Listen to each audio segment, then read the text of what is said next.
Good evening, Mississauga, and welcome to Mississauga's Next 50, a mayoral debate on leadership, affordability, livability, and the future of Ontario's third largest city. To those joining us in person, listening on News Talk Saga 960 AM, or watching online, welcome. My name is Ahmad Elbayoumi. I'm a journalist covering Ontario politics and policy, and I will be the moderator for tonight's debate. I'm the author of Polycorner. It is a newsletter on politics, policies, and personalities driving the week at Queen's Park, and it is read and trusted by a growing number of the province's top political players. This event is hosted by News Beyond, our parent company, in partnership with Mainstreet Research, Aurora Strategy Global, and the University of Toronto Mississauga's Student Union. This is a consequential race for the city of Mississauga. The city has only ever had 2 mayors since 1978, and in the city's 50th year, all eyes are on the next 50. Which path will the city take?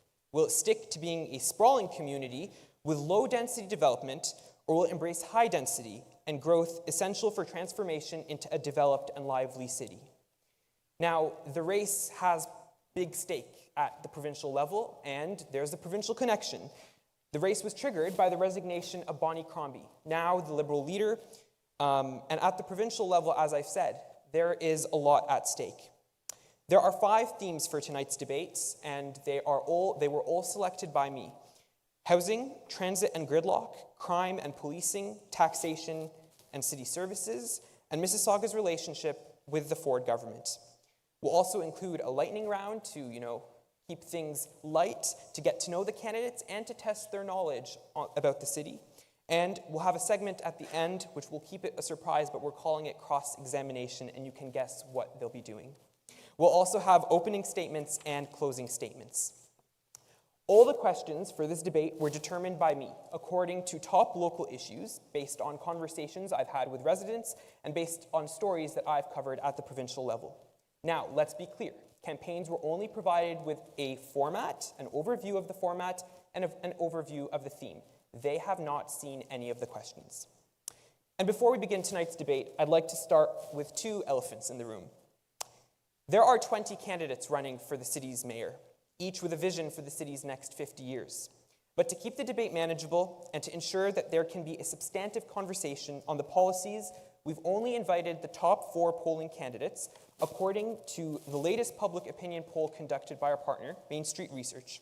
We encourage all attendees and all residents to read the policy proposals of all other 16 candidates. It is important, and that is what democracy is about. You will see on stage that there are 4 other podiums, but only 3 candidates.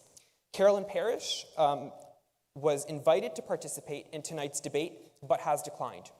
Her podium will remain empty, and she is welcome to take the stage at any point during the debate.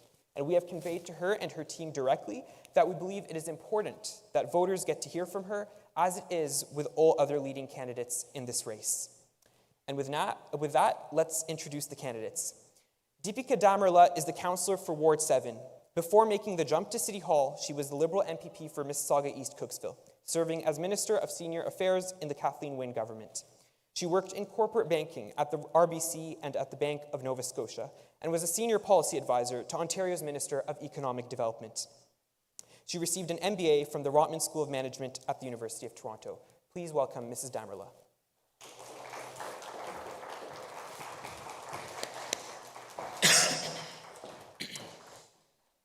Stephen Dasko is the councillor for Ward 1. Prior to municipal politics, he was a chief operating officer at ASI Technologies and served as a chief of staff to a progressive conservative MPP at Queen's Park. Dasko was a campaign manager for his predecessor, the late Jim Tovey. He graduated with an honors degree in political science at Carleton University. Please welcome Mr. Dasko.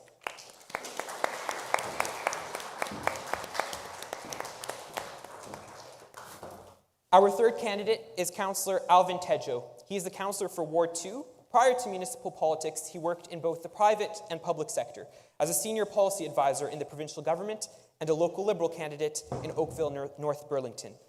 After Kathleen Wynne's resignation, he sought the party's leadership, but lost to Stephen Del Duca.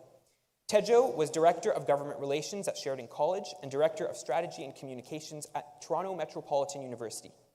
He has a master's degree in digital media design from Harvard University and completed his undergraduate studies at Queen's University in political science. Please welcome Mr. Tedjo.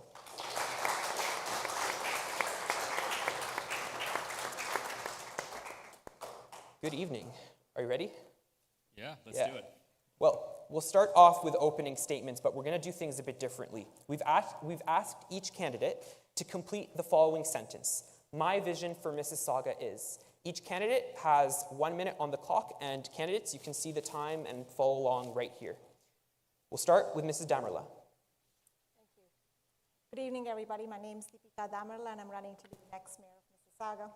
My vision for Mississauga is a Mississauga where young families can once again afford to buy a home. Because what's a city without young people? And a city that's safe neighborhoods, and where we keep our taxes affordable. And yes, to make Mississauga more affordable for young families, we need to build more homes. But it's not enough to just build more homes. We have to build neighborhoods. Done right, this is a golden opportunity for Mississauga. Because with the growth comes a city of a size that we can leverage it and really unlock our cultural potential so that we have a lakefront that's second to none and a cultural scene that's second to none. That's my vision for Mississauga. But most of all, I want to build a Mississauga where everyone feels like they belong. Thank you, Mrs. Damerla. Thank you. And you can clap for opening statements. Mr. Dasko, you're next. Well, thank you very much, Ahmad, and good evening. Thanks, everyone, for coming out and for our sponsors for putting this on tonight, which I think is going to be our most important election that we've had in our city's history. This is really going to guide us into what is our next chapter. The talk is the next 50, and that certainly is that. We need a mayor that has a heart. We need a leader that's vocal, that's visible, a mayor that's committed to serving all communities in Mississauga. A leader who's accessible, collaborative, and one who's going to bring new opportunities for our city. And also somebody that's able to work with all levels of government, that's going to be able to deliver when it comes to our housing and also building world-class transit. As mayor, you know I'll continue to listen to our communities. As a mayor, I'll invest in culture and also take us from what I believe we're good. We need to be great, and that's where we take us into our cosmopolitan future. In the years ahead, we're going to redefine who we are as a city. We're no longer a bedroom community. Thank you, Truly, Mr. we Dasko. are going to be a cosmopolitan, and that's one with new jobs, housing, and opportunities. Thank you, Mr. Dasko. Thank you very much. And Mr. Tedjo. Thank you, Ahmed. My vision for Mississauga is a city that my kids will be able to live in. I like to talk about my family a lot because my family moved here when I was 4 years old. My parents came here and they saw that Mississauga was a city that had opportunity. One, they could start a business, get an education, afford a home. And my wife and I have 3 beautiful kids who are 9, 11, and 13. And that's why we chose Mississauga as well. But I can't see our city the way we're going right now to be possible for my family, my kids, to be able to grow up in this city when they get older, to find housing in this city, to find affordability in this city. This is the biggest crisis of our time, where we have more affordability challenges for people in this community than we've ever seen before. We've got more of a housing shortage than we've ever seen before. And we need real leadership who's going to tackle these challenges head on for the next 5, 10, 15, 20 years. And I plan on doing that. Thank you very much.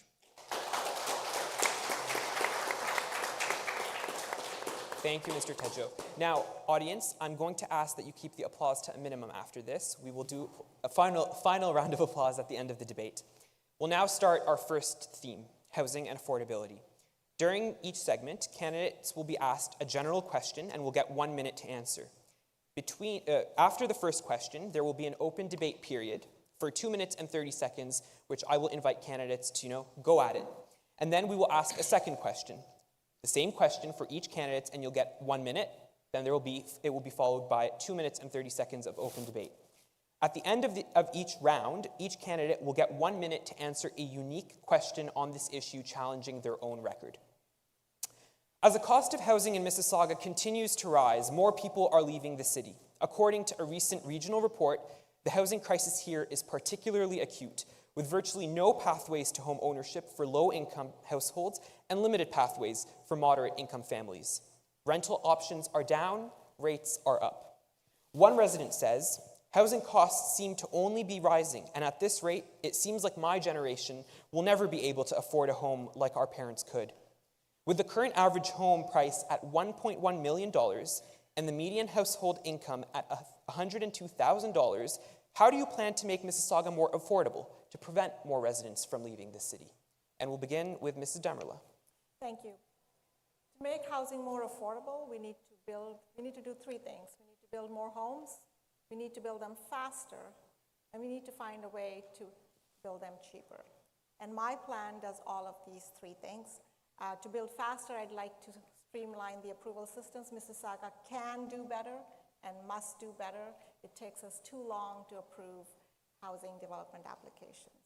To remove costs from the system, I'm proposing that I would waive all of the development costs for purpose-built rental to incent the creation of purpose-built rental in Mississauga. I would also unlock public land for the purpose of building deeply affordable social housing. And finally, we need to embrace innovation. My plan asks that we embrace modular construction because that's another way to reduce costs. And there's other innovations, like I was just reading about tiny homes that now come for about $50,000. I believe there's room for innovation. Thank you, Mrs. Damerla. Thank you. Thank you. Mr. Dasko, your turn. Well, thank you. The housing issue is one that is here day in and day out, and we're always trying to do better. We're not doing what we need to, and that's for all three levels of government, quite frankly. I've got 40% of all the development applications in the ward. This is for the entire city, the ward that I currently serve. And what we need to do is move past that. We need to actually get the 80,000 units that we have across the city with shovels in the ground. Right now, I happen to have the most truly affordable units that we're building in all of Peel happening in the ward that I'm serving. We have over 300 that are currently being built right now. We just had 68 that were built in what was also a very new and progressive thing called a passive house that was built as well. But we need to do more in terms of thinking outside the box with things like community bonds and also with the federal government stepping up and creating that platform where we can actually get some housing. Thank you. Thank you. Mr. Tedjo. I mean, you're talking about some very interesting things in terms of housing, purchasing housing, which I don't even think is even a remote option for most people who are out there right now. Over $1 million for a single family home, not even a possibility, a dream for a number of students who are living here right now. In terms of even rental, we've made the system impossible. There are 32 cranes in the sky right now in the city of Mississauga. Only one of them is a purpose-built rental. Only one of them is a purpose-built rental. Think about that. The average salary in the city of Mississauga is $54,000 a year. And the average rent for a new one-bedroom apartment to rent is $2,200 a month. That leaves you $1,000 a month to pay for everything else that you need in your life. That's not possible.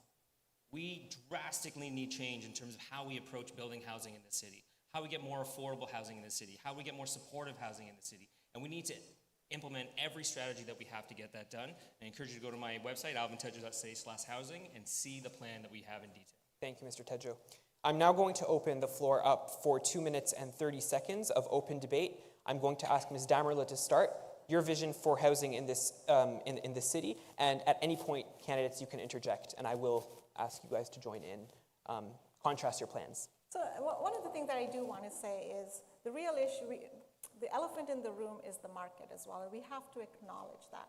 Because what builders are telling me is that the cost of construction is here, but people's ability to buy is here. Let me just give you an example actually in Ward 2. There's Dunbar Construction that wants to build townhouses. I understand they want to sell the townhouses for $1.5 million. Meanwhile, the single-family homes around those townhouses are going for $1 million. So that just tells you that there is a market problem that really needs to be addressed. So if we want housing to be built, we need all levels of government to work to remove those costs. Mr. Tedjo, I'm going to bring you in. She spoke Yeah, about Ward 2. absolutely. We need to build more housing. We need to build more market housing. We need to make it easier for them to build. We've talked to developers and talked about how we get more people in that stream.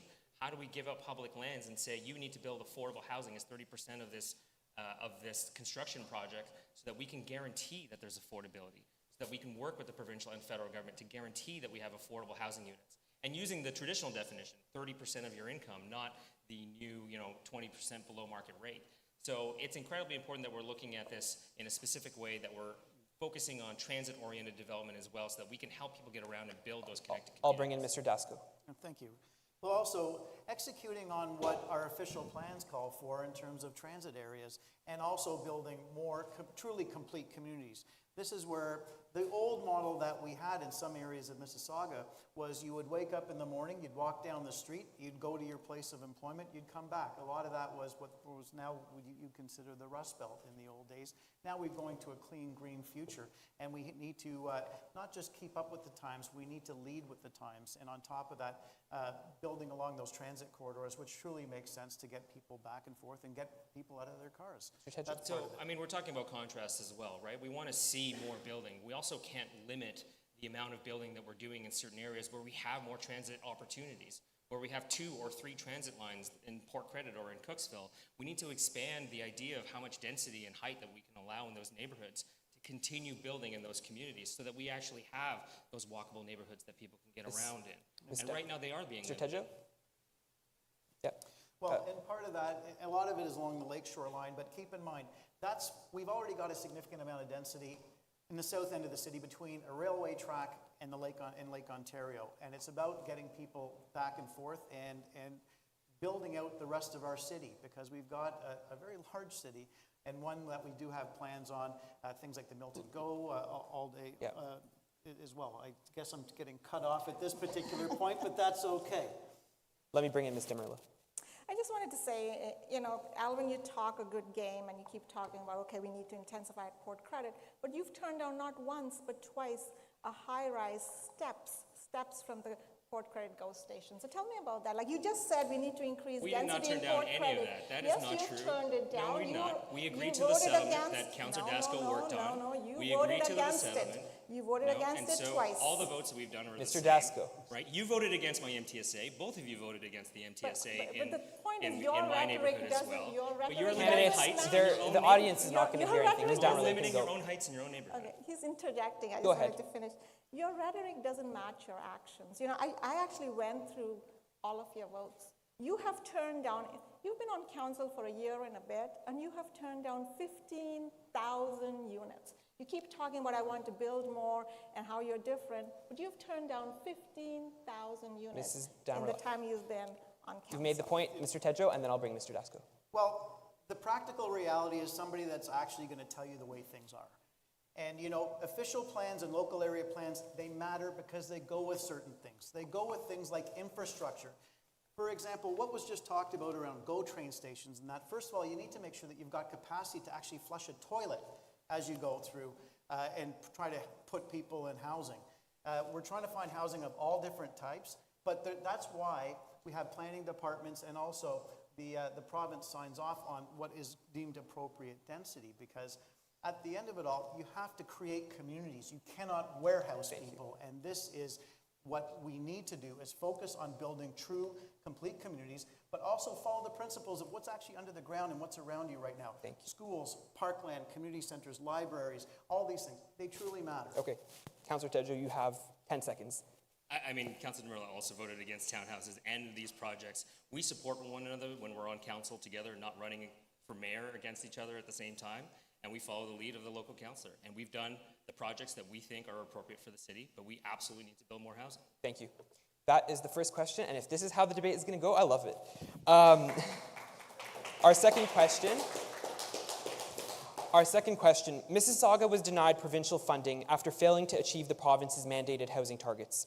To receive cash this year, the province has set a target of 10,000 new units in the city. But as of today, Mississauga has only reached 14% of that, 1,461 developments underway.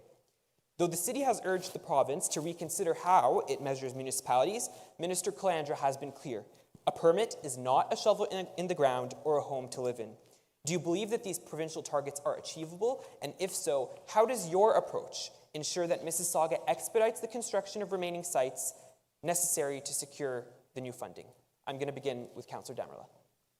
So, I've got students here, so I have a question for you. What if you were graded not on your efforts for your papers, but on a random person's efforts? And you would say, well, your marks depend not on how hard you work, but on somebody else that you have no control over. So when the province is asking the city to build homes, the truth is we don't build homes. What we do is we issue permits. And then it's up to the builder to build.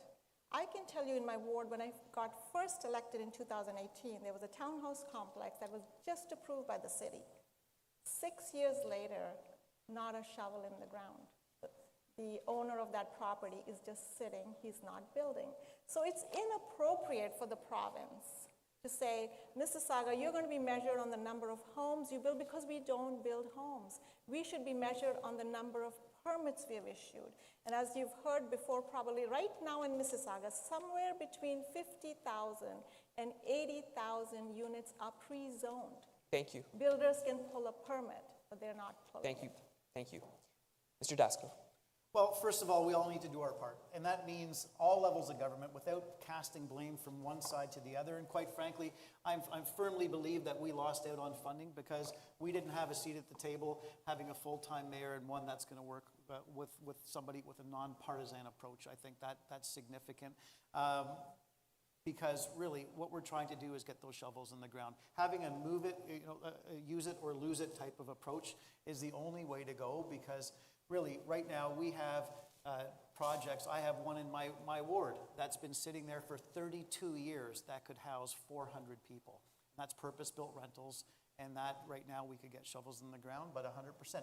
We don't actually stick shovels in the ground. We approve units, and that's what we've done. We keep doing what we're supposed to do. We ask for others to be able to do their part and step up and approve units as well. Thank you. And get shovels in the ground with us and pull permits. Thank you. Mr. Tedjo. Yeah, there's no way we're going to hit our targets this year. We're so far behind. The market conditions aren't favorable for people, especially for market builders, especially for rental builders, which is why we need to change the equation, which is why we need government to step in and help build more purpose-built rental, help build more supportive housing, help build more affordable housing, and give them a separate stream in the city of Mississauga for them to have applications to go through so that we can prioritize the affordable housing that the city needs. That's how we accelerate it. That's how we prioritize it. And we've seen other cities do this before. We've seen the city of Guelph do this. We see Toronto with their Housing Now project. This is how we need to emulate the models in terms of how we can actually get more affordable building and to do it faster. $32 million is the amount of money we lost last year because we didn't hit our housing targets. We need to be looking at this as a budgetary constraint. If we don't continue to build housing, we are not going to be able to keep the city affordable, which is why it's absolutely the highest priority for our city. Thank you. Councillors, we have 2 minutes and 30 seconds of open debate, and I want to touch upon what Mr. Tedjo said. We will not hit our targets. Do you believe that is correct? 100% we're not going to hit our target, and this is not something that the city alone looks at. As all three of us just mentioned, we approve units, we don't pull permits and actually get financing and stick shovels in the ground. The market conditions right now dictate a lot of that, but when it comes to what we're doing and how we should be able to do this, this is why you need a mayor that's going to be able to sit down with all three levels of government and actually get the job done. Let's get the shovels in the ground. Putting things around for, essentially, it's $32 million. Sounds like a lot of money. It's a token amount because we actually have a sewer main line under Lakeshore. That's one sewer main line. That's $300 million. It's got to be put into perspective. That's time. I'm going to bring in Ms. Damerla. Yeah. So we don't have control over the number of shovels in the ground, but what we do have control over, and as mayor, what I would work on is two things. One is work with the provincial government to see if we can change the system so that we are rewarded for what we have control over. The second thing is we do need to get more housing built. Why is it not getting built? The cost of construction's here, people's ability to buy is here. So that's why my plan has a very bold idea, which is to waive all of the development charges. That takes away government costs are between 20 to 25% of construction costs. So I would waive all development charges on rental buildings because the idea is that now Mississauga becomes the place where purpose-built rental gets built. That's what I'm hoping to do. So as mayor, that would be one of the things I would do. But there would be many other things similar to this that we have to think out of the box to get the job done. Thank you, Ms. Damerla. Mr. Tedjo. I mean, everyone's looking for contrast here, right? Where are the changes in our plans? We have a very comprehensive plan. I have a very comprehensive plan that I'm very proud of. We also need to look at our track record and our history as well. We wanted to make it easier for people to build as of right, so you don't have to go through an application that's months or years long. And so that's why I introduced the fourplex motion in the city of Mississauga, to make it easier for homeowners and everyday people here in the city of Mississauga, not just big builders, to add to the housing stock. And both my colleagues on stage voted against it. And we got $113 million from the federal government over the next 3 years in order to build more of that missing middle housing. And I'm incredibly proud of that. We were able to bring two people together, and then we had to essentially go to the vote again because Mayor Crombie wasn't around. But we did eventually get it passed, and we did get the money. But if we don't continue making progress, we're not going to continue getting those funds. Mr. Dasko. Well, thanks. First of all, the fourplexes, let me be clear on this, Alvin. I voted to abstain, which is a vote in the negative. And why? Because we didn't ask the experts. We didn't do any community consultation. We just went off and did this as a knee-jerk reaction for, quite frankly, a blanket change to zoning. And a lot of that, we didn't account for infrastructure, for parking, for transit, for anything. And you're looking at taking basically between $1.5 to $4 million lots, converting them into 4, and thinking that this is going to be the elixir for the housing shortage. It's not. A report just came out last Monday saying that at best we'll get 300 to 500 units a year. 300 to 500 units a year. We're looking for that elixir that's going to help out with that. That's certainly not going to do it. Councillor Tedjo. And so that's one where, again, in the right place at the right time. Absolutely, that when it's close to transit, but just thank you. That's time. Councillor Tedjo. I mean, a lot of that language is how we prevent building and allowing as of right in the first place. After we passed that, after we passed three units, you changed the regulations so that we have to increase the setback, which made it even more difficult for people to build garage units or garden suites. That's what we've done for decades, is people have these proposals and ideas, and then we put in regulations and hurdles for people to jump through in order to make it more difficult for them to build. The federal government said, we want you to make it easier to build. I put in a motion that said we are going to do that, and we got it right. But Alvin, unfortunately, there's theoretical and there's practical. With those setbacks, what they weren't in place, you would not be able to stick a ladder between the two properties to be able to clean out eaves troughs. Like, it's practical things like this that's real life. And this is something that I see day in, day out, because I have over a third of the entire city's Committee of Adjustment applications. Many of them are severances, which are calling for, and what they're delivering on, and that's gentle intensification in a measured way. But I'm not against fourplexes by any stretch, provided that they're done according to a plan that allows for being around transit, and also that we can get them done on the appropriate lots. Thank you, Mr. Dasko. Ms. Damerla, I'm going to bring you in here, but I'm going to ask this. This is the record question, and so this question is for you on fourplexes. Ms. Damerla, you voted against Mr. Tedjo's motion supporting fourplexes as of right in the city, and it was a motion in principle. Instead, you supported a motion requesting it be studied. Despite later changing your vote, as you've said, you cited an analysis commissioned by the city that found quadplexes were not likely to attract developers, and you labeled advocacy on this issue as virtue signaling. Given that a study was already completed on fourplexes and that the city risked losing federal funding if the motion did not pass, do you still believe that your vote against Mr. Tedjo's motion was the right decision? Why or why not? Absolutely. A few things. Alvin's motion was essentially, let's do fourplexes because the federal government's asking us. That's not the right approach. You have to do your homework. So what we said was, let city staff do a report. Let's look at the report, and if it makes sense for Mississauga, absolutely we will do the fourplex, but let's do the homework. So that's what my motion said. My motion was, let's do the homework, let's get a report back. City staff did come back with a report, and I actually liked where we landed on the fourplex. I liked it very much because essentially it said that a fourplex would largely look like a single-family home. I thought that was a win-win. We get gentle in density, but also the neighborhood character is maintained. Now here's the thing. Our money was never at risk. That's false because let me finish. We got the money in December. Ottawa got the money in January, much after us, and they got more money than us. So to suggest that if we had not voted when Alvin brought the motion, somehow our money was jeopardized is completely false. In fact, cities are still Thank getting you. the money Thank you, from Mrs. the Damerla. housing That's time. accelerator fund. And I'm glad you Thank you. like a lot of the work that I did on the file, Dipika. Absolutely, You did a lot of that. always Thank you. work Thank to- you, councillors. Always Yes, love to thank you very collaborate. much. A lot of this, what we Thank do you. at council is collaborative in nature, yeah. and that, The- you know, it would The be format, not genuine not thank to you, recognize thank you, that. councillors. I'm going to give you 10 seconds because he took 10 seconds. The format doesn't let for this open debate here. Go ahead. I mean, we need leadership in the city. We're not waiting for reports. We worked with the federal government. We worked with the minister's office for months to get to the point where they said, So we I wanted just- transit-oriented I do have to development. say I was this. working in the minister's office. We got this done. The funds were limited to a certain amount of time and money, and once they were gone, they were gone. And they were looking for leadership. And Mississauga has a reputation of saying no. So this was an opportunity for us to take leadership and say, we Thank are you. going to be Thank you. pro-housing. Thank you, I Mr. do have to say one thing here. Alvin, you just got bullied by the federal government. You were so afraid that we'd lose this money, you weren't willing to stand up for Mississauga residents. At Thank you. worst, it was grandstanding, political grandstanding. At best, you were like bullied by the federal government. Well, there is no place for bullying, is there? Thank you, councillors. Mr. Dasko, your record question. You opposed a ministerial zoning order that would have seen the density of the Lakeview Village development be doubled from 8,000 to 16,000 units, and the limits on building heights near the waterfront be removed.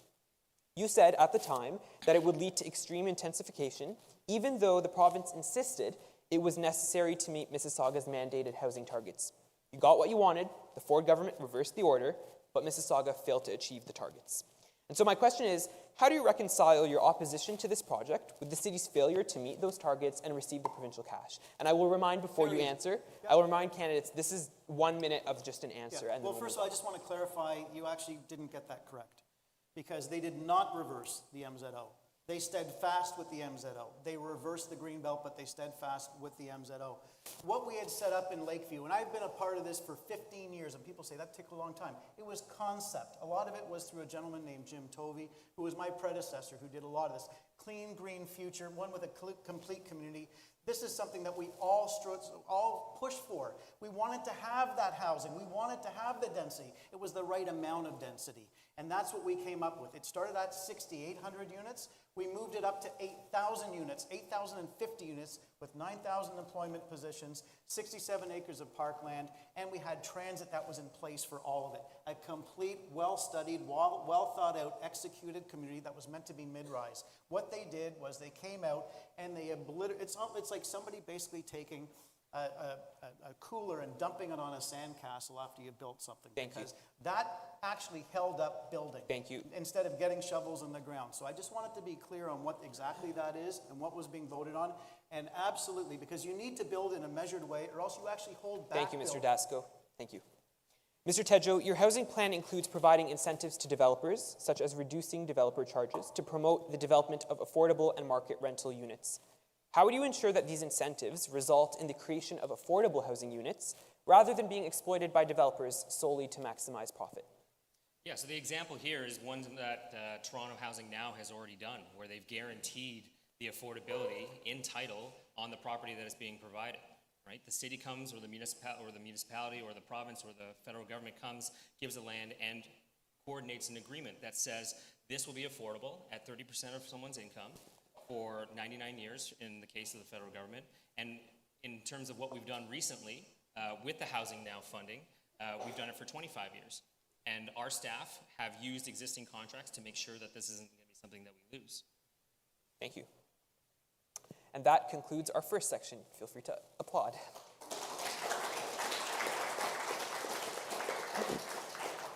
We'll now move on to transit and gridlock. Mississauga's transit options are expanding, but so is the system's unreliability.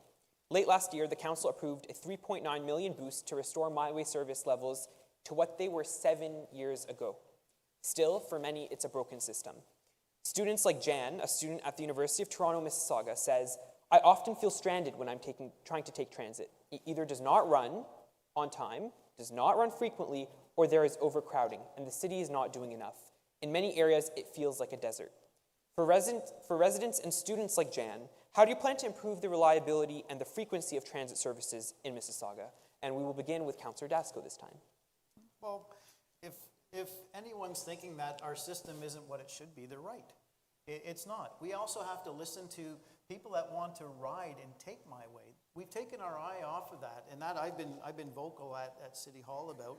I think there's a real opportunity going forward now, but we also, if we want to be a world-class city and think large, we have to be that. And first of all, we need to be able to, we've turned down a subway twice that would go east-west, and this is where I think the real opportunity is, taking what the bus rapid transit on Dundas is, going back and working with the federal government and the provincial government to make sure that we get that subway built, and that would extend from Kipling right along Dundas out to here, Ontario for the first stretch. That connects with the light rapid transit Hazel-McCallion line.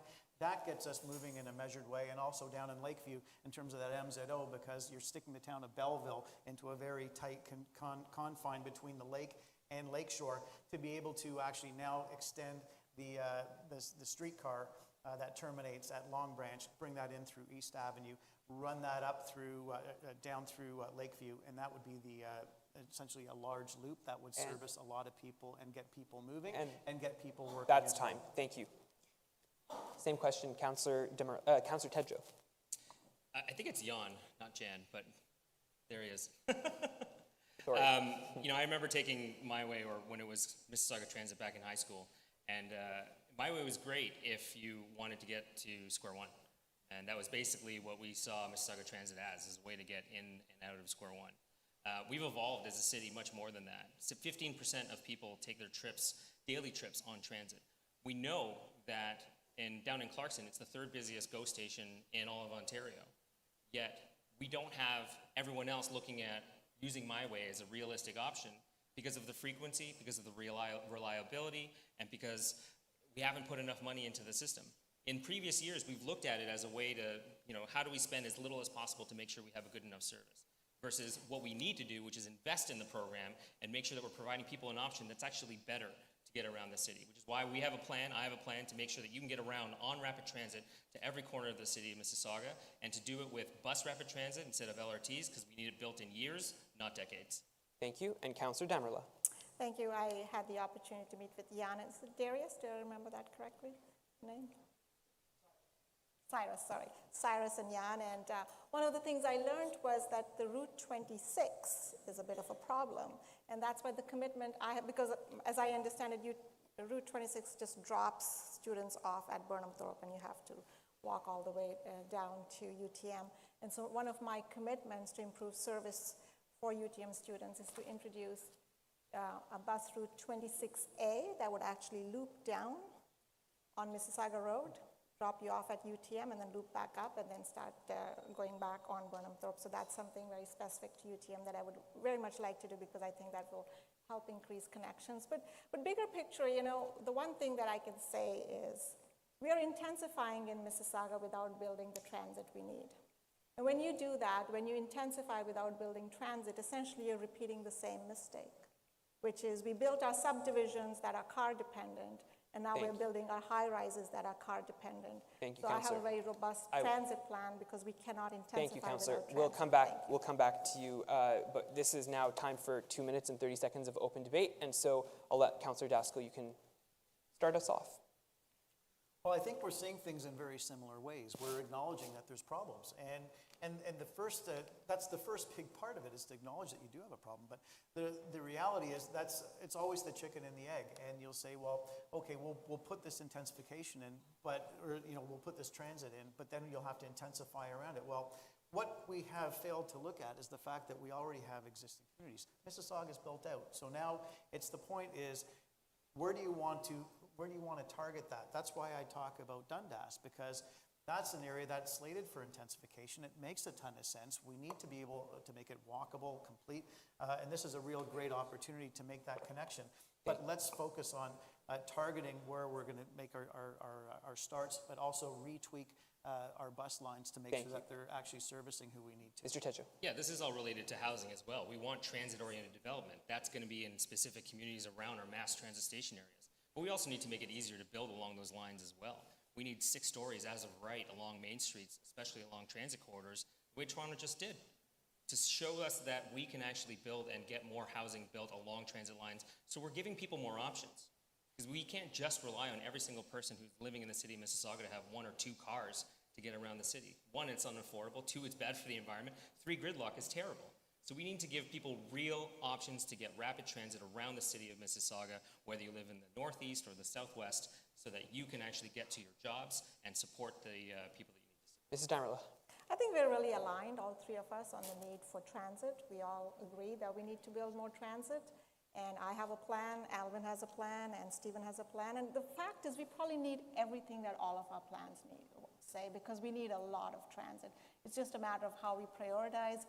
I've prioritized east-west connections, so my plan would include an LRT on Dundas, east of your Ontario, an LRT on Eglinton, and an LRT on Derry. In Derry in particular, I want to connect Malton tightly with Mississauga and connect to the Malton GO station, and the Eglinton LRT really gives us that opportunity to connect to the airport. But, you know, the more transit we have, the better.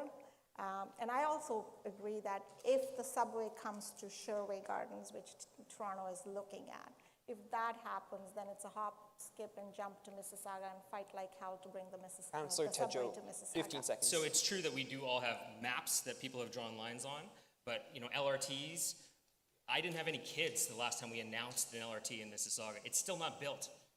We can build bus rapid transit across the city of Mississauga over the next couple of years. We can't wait decades for more transit. Thank you. The next question, congestion and commute times are growing in the city and cost the region, the Toronto region's economy, an estimated $11 billion annually. How do you plan to reduce congestion and ease the flow of cars on our city streets? And we'll begin with Councillor Dasko. Well, a lot of what we're talking about right now is just that, but focusing more on building out complete communities truly is the way to do things. The old way of having us as a bedroom community of Mississauga, that's a thing of the past. We've had 50 years of essentially that. It's where we're going with our next 50. And that's building out truly the city of Mississauga. It is a city, we need to be able to own that and to live up to that, because right now, all we're looking at is just moving chairs around the deck ship of the Titanic, because the density's coming, we're mandated to take it. Transit takes time to build. That's why focusing in on something that you can actually execute on and do and make sure that you've got something that's going to be that legacy that you can build off of is so important. But this is really our time now to be able to do these things, because we are at this point. It's a tipping point for the city's history, and this is where we have to embrace it, not shy away from it. Thank you. Councillor Tedjo? So we're not going to force people out of their cars until we encourage them with better options. So that is talking about better service on our buses. That means more frequency, that means more drivers, that means more routes, so that people can use that as a complete network. But we also need to give people many more options. There's transit, there's driving, there's walking, there's cycling, and in order to do that, in order to give people all those options, we need to build out a complete and safe network for people to use, a safe cycling network, pedestrian access across the city of Mississauga, and a transit network that they can rely on. That's what we need to start building. We can't be cutting here and there and leaving gaps. My wife will never go cycling with me down to Clarkson Village, because there's a 500-meter gap on the cycling trail that does not let you not go on the road with the trucks that are going by at 70, 80 kilometers an hour. It's not safe. So we need to continue investing in that network for cycling, for transit, and for pedestrians across the city of Mississauga, so that people have options to get around. Thank you. And Councillor Damerla. We just need to be practical about managing growth. So the reality is that Mississauga was built car dependent, and we want to transition away from that. I was among the first to really embrace the idea of walkable communities, and in Cooksville we actually created the first local area plan, and I wanted it called the 15-minute Cooksville plan, because I wanted it to be a walkable community. I do think that given that we're intensifying, given that we're not building transit as fast as we really should be, given the pace of intensification, I believe one solution is to build our neighborhoods more walkable, because what that does is it reduces car dependence. 50% of all car rides in Mississauga are less than 5 kilometers. So that's your everyday errands. So if you can build more walkable neighborhoods, that's a great way to reduce congestion. Thank you. And we'll now open the floor for 2 minutes and 30 seconds of open debate. You guys seem to agree on a lot here on transit, but we'll start with Councillor Dasko. Well, sure. When you're looking at building out these communities, they truly need to be complete communities. Part of that, of course, is walkable. That's what we've started. We actually started that well before Mississauga was built. A lot of the villages that we have, that's why I push to maintain a lot of the village feel of what we have, because it's baked right into what we've already got. You're leveraging on existing communities like Clarkson, Port Credit, Lakeview, Streetsville, etc. You've got areas around that. Our biggest opportunity right now, quite frankly, is the downtown core. We've got a lot of tall buildings that are very user-unfriendly to get around. You're having to leap across parking lots to get to wherever you'd like to get to.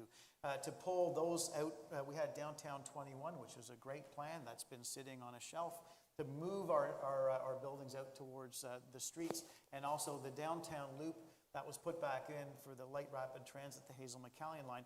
That's our golden opportunity to be able to do that. Mr. Tedjo. Yeah, I mean, everybody agrees we want it to be more walkable, more livable, right? But you have to go back to the evidence of what we've done in the past and what we plan on doing in the future. And so you need to really look at everyone's plans here and say, what are they proposing for these various pieces, or is it just nice, sound bites? We talked about fourplexes and getting that funding from the federal government. That funding from the federal government funded more multi-use trails, more sidewalks, more bike lanes, more active transportation infrastructure to help people get around the city, and they voted against it. We need to make sure that we're always working with other levels of government to get that done, to get the money that we need in order to build the infrastructure that we need to get people moving across the city outside of their cars. Ms. Damerla? I think it's a little bit of misinformation to say we voted against it. What I voted against it was to say that let's do the report first. And when the report came back and I liked what the report had, I voted in favor of it. So to consistently say that I voted against it is probably misleading, but we'll just leave it at that. So, I mean, people can't live in a report. Let me just finish. We'll let you make your point. Yeah. Go ahead. The difference between a couple of months was the difference between getting a report and not getting a report. But anyway, we'll leave that aside. I'm going to take Bloor Street as a great example. So right now, if you go to the City of Mississauga's website, we're planning to build 1,000 new apartment units. And the city is demanding that builders build 1,200 parking spots. So we are asking them to build 1,200 because we acknowledge that living on Bloor, you need to drive in a car. But at the same time, the city wants to take 2 car lanes away. You can put the bike lanes without taking the car lanes away. So this is what I call not managing growth properly, because there's actually policy dissonance here. Mr. Tedjo. You can't live in a report. We already know that this works, and that it's worked in other cities and jurisdictions just like Mississauga, and that we can move forward if we are willing to show leadership on this. We need to show leadership on this, on the housing file, how housing affects transportation, how everybody can get around, how that affects affordability. We have a real plan. I have a real plan to get that done. And that's one that I'm incredibly proud of, and I will continue fighting for fourplexes and for more active transportation across the city of Mississauga. I live in a fourplex. I don't know what we're all afraid of. I have a semi-detached house with basement apartments on either side, and we've had this in the city of Mississauga 10 seconds. For the last 50 years. Thank you very much. We'll now enter the record round, and I will begin with Mrs. Damerla this time because Mr. Dasko and Mrs. Damerla, you have similar questions. You've pledged to stop the proposed Bloor Street integrated project, which would reduce the road from 4 lanes to 3 and adding 2 dedicated bike lanes. However, according to a city report, the project would enhance transportation options, improve connectivity within and between neighborhoods, and support the system overall. The city says it has already spent approximately $800,000 on this initiative, and according to council policy, revisiting the matter would require a council member who previously supported it to propose it be reconsidered. Considering the cost that's already spent and the requirement for a supportive councillor to be on board with the reconsideration, as Ms. Parrish says, a dead issue, is this campaign promise unachievable? So a couple of things that I'd like to correct. The first is that I'm going to just lay the facts. I just said to you that we're building 1,000 new apartment units on Bloor Street, adding 1,200 parking spots, 1,200 new cars. We want to take 2 car lanes away. And taking those 2 car lanes away will actually reduce bus service because we'll have to remove up to 5 bus stops to accommodate the removal. So we're compromising public transit. We're asking builders to build more cars because we acknowledge that on Bloor you need to drive, and we are taking 2 lanes away. All it's going to do is create gridlock. My solution is very simple. We can put the bike lanes on the boulevard. So it's a win-win. You keep the 4 car lanes, and you put the bike lanes on the boulevard. Now, on the issue of can it be reopened, actually, yes. Council procedures say that at the end of 1 year from when something was approved, it can be opened up by any councillor.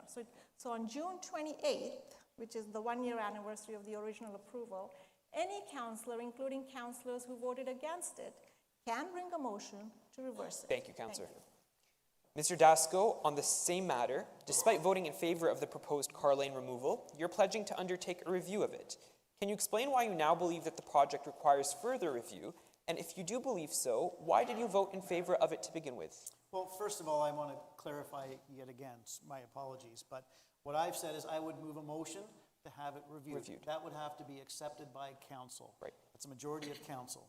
And so I have done that. That has been my pledge because that has been the outcry from the neighborhood to have a second look at that.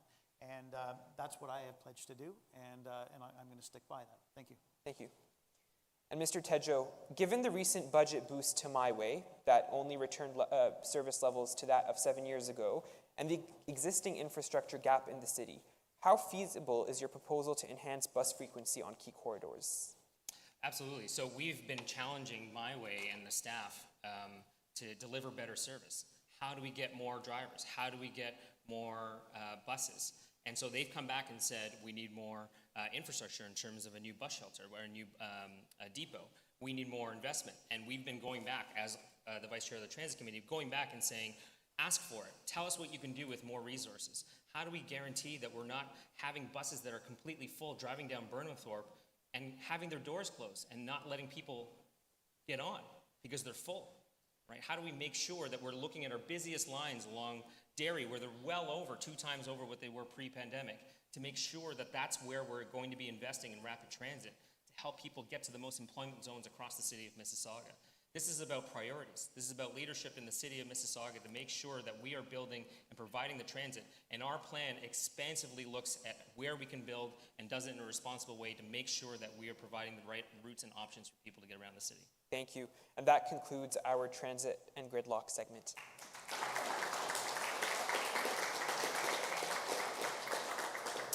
We'll now move to crime and policing. Crime is on the rise, and nearly 1/3 of voters, according to one poll, say that they feel it's the most important issue facing the city.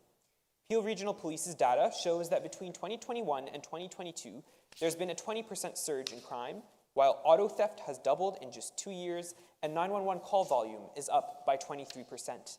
So, councillors, what is your plan to make Mississauga safer? We'll begin with Councillor Tedjo. This is incredibly important for people. When you call 911, you want someone to pick up the phone. And I had a terrible story last year when my father fell off the roof of his house and really, really hurt himself. And luckily, my brother was home. But he called 911, and it took 8.5 minutes. And he gave up after 8.5 minutes because no one answered 911. And he put my dad in the car while he was bleeding and just drove him to Credit Valley. That's ridiculous. That should never happen. I talked to everyone in the police force. How can we make this better? They needed more resources. So in the last budget, when the regional budget came, we said, how do we make sure that we can cut down our 911 call times? And said, we need more civilians. So we hired 95 new civilians. We need more officers to deal with car thefts and break-ins. So they hired 135 new officers. And that's good.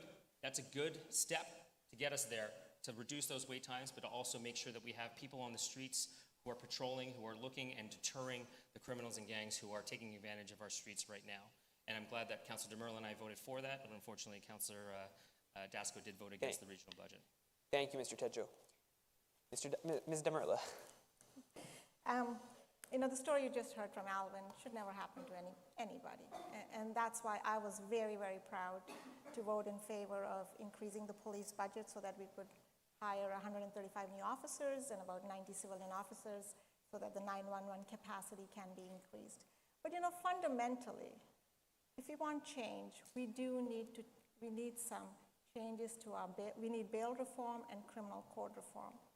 Last summer, I started to get calls from Cooksville because a known pedophile with a known risk of reoffending had been released into the community. And what the press release said, in the police press release said, not only did it say that this person is at a known risk of reoffending, but then went on to ask families to be more watchful as to where their children are playing.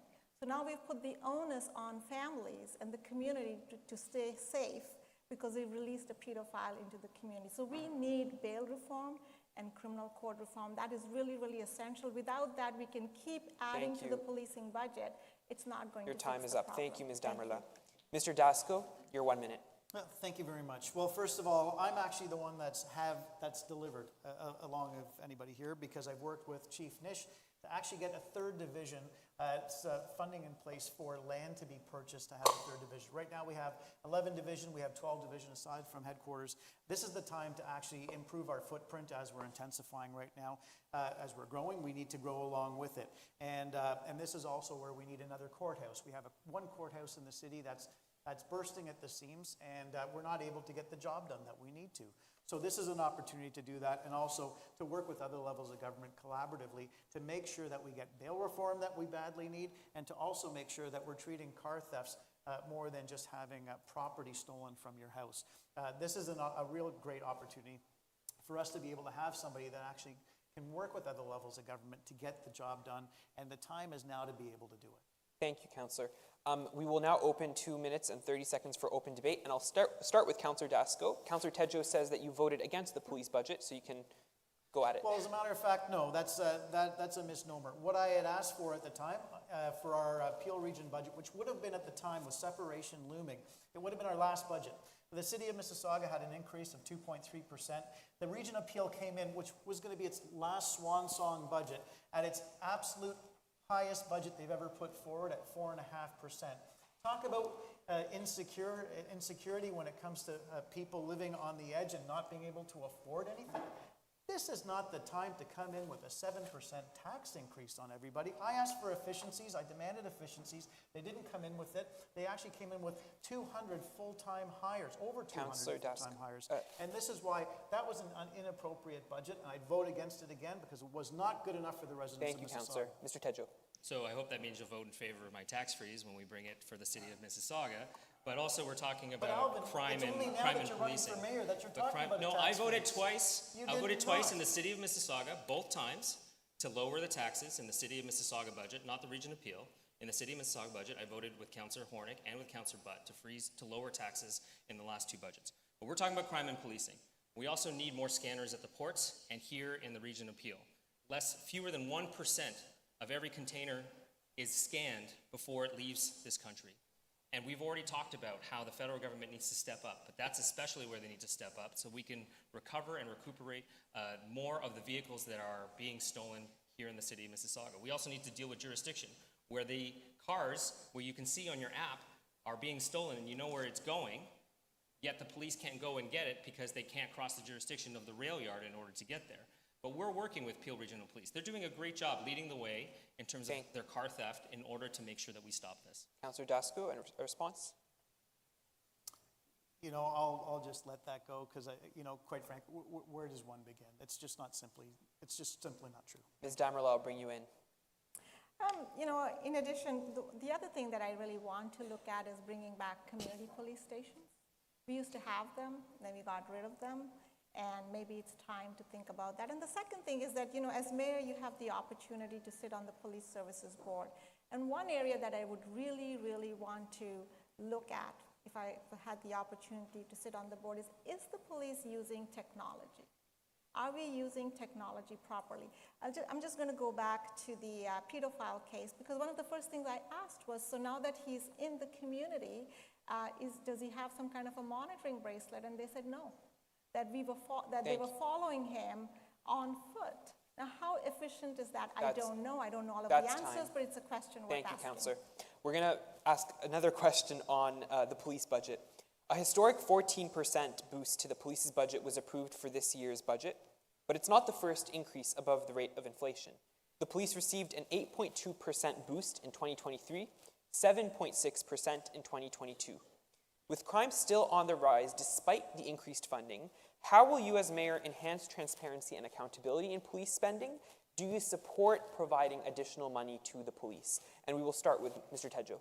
Yes, I do support giving more money to the police. If you talk and see Chief Nish's presentations at the budget, at his conferences around the region, he talks about becoming, for Peel Region, to become the most innovative, progressive, and active police force in terms of progress around the galaxy, which is his example. He likes using the galaxy.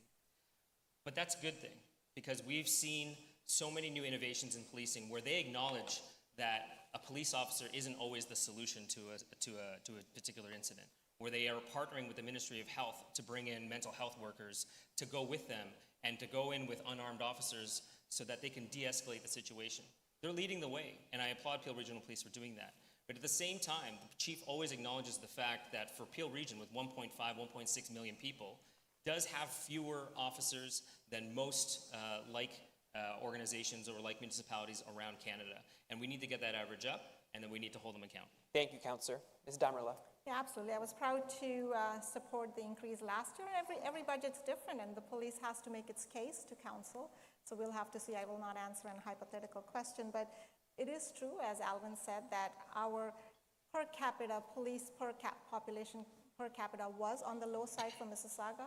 We were seeing the impacts. We were seeing how delayed our emergency response times was. It was absolutely the right thing to hire 135 new police officers and to hire the 90 civilian officers to beef up our policing. So happy to support that. Okay. Mr. Dasko, your 1 minute. Yeah, happy to support our police, but also we need to look at it as an open and transparent way of doing things. At the end of it, we need more police officers in our communities. That's something that we hear each and every day. It's something that I've actually worked with 11 Division, 12 Division, and Chief Nish on getting the community integrated response teams, which essentially is getting back to having more police visible in our communities doing patrols, because this is that also sets the stage and it sets that leadership tone of what the police are doing. But we need to be there to support them and doing what they're doing. But it needs to be done in a transparent way as well, because these are some of the issues that we run into when you can't see what's behind the other side of that curtain. Thank you. And we'll now open 2 minutes and 30 seconds for open debate. Councillor Tedjo, you can start us off.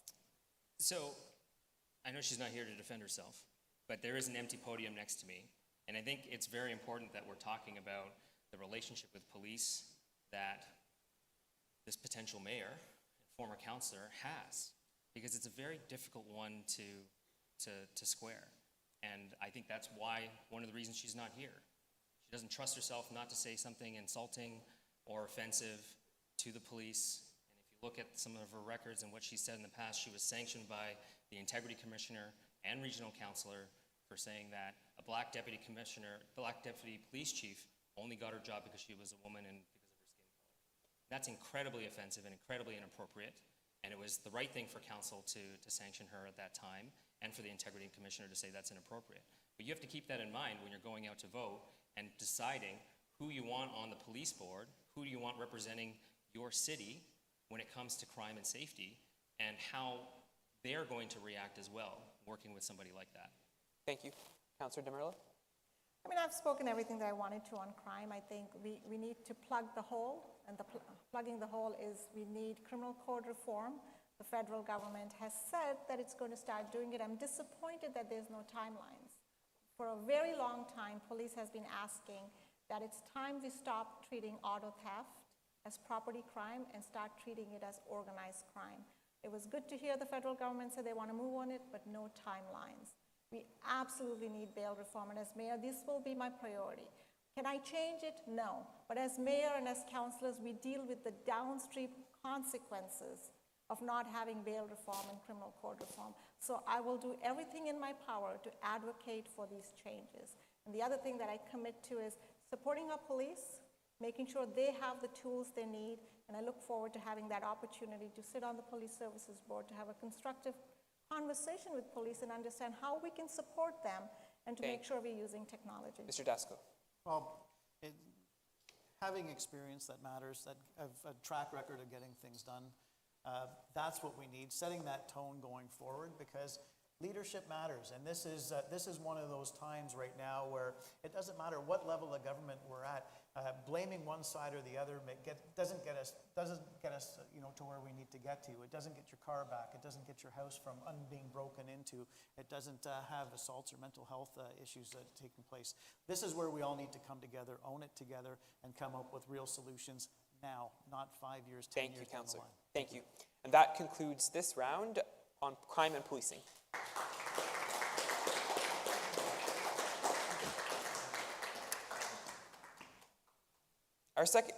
Our next round is on taxation and improving city services. The cost of living is up, and in December, Council approved a 2.3% property tax increase with a regional increase of 4.9%.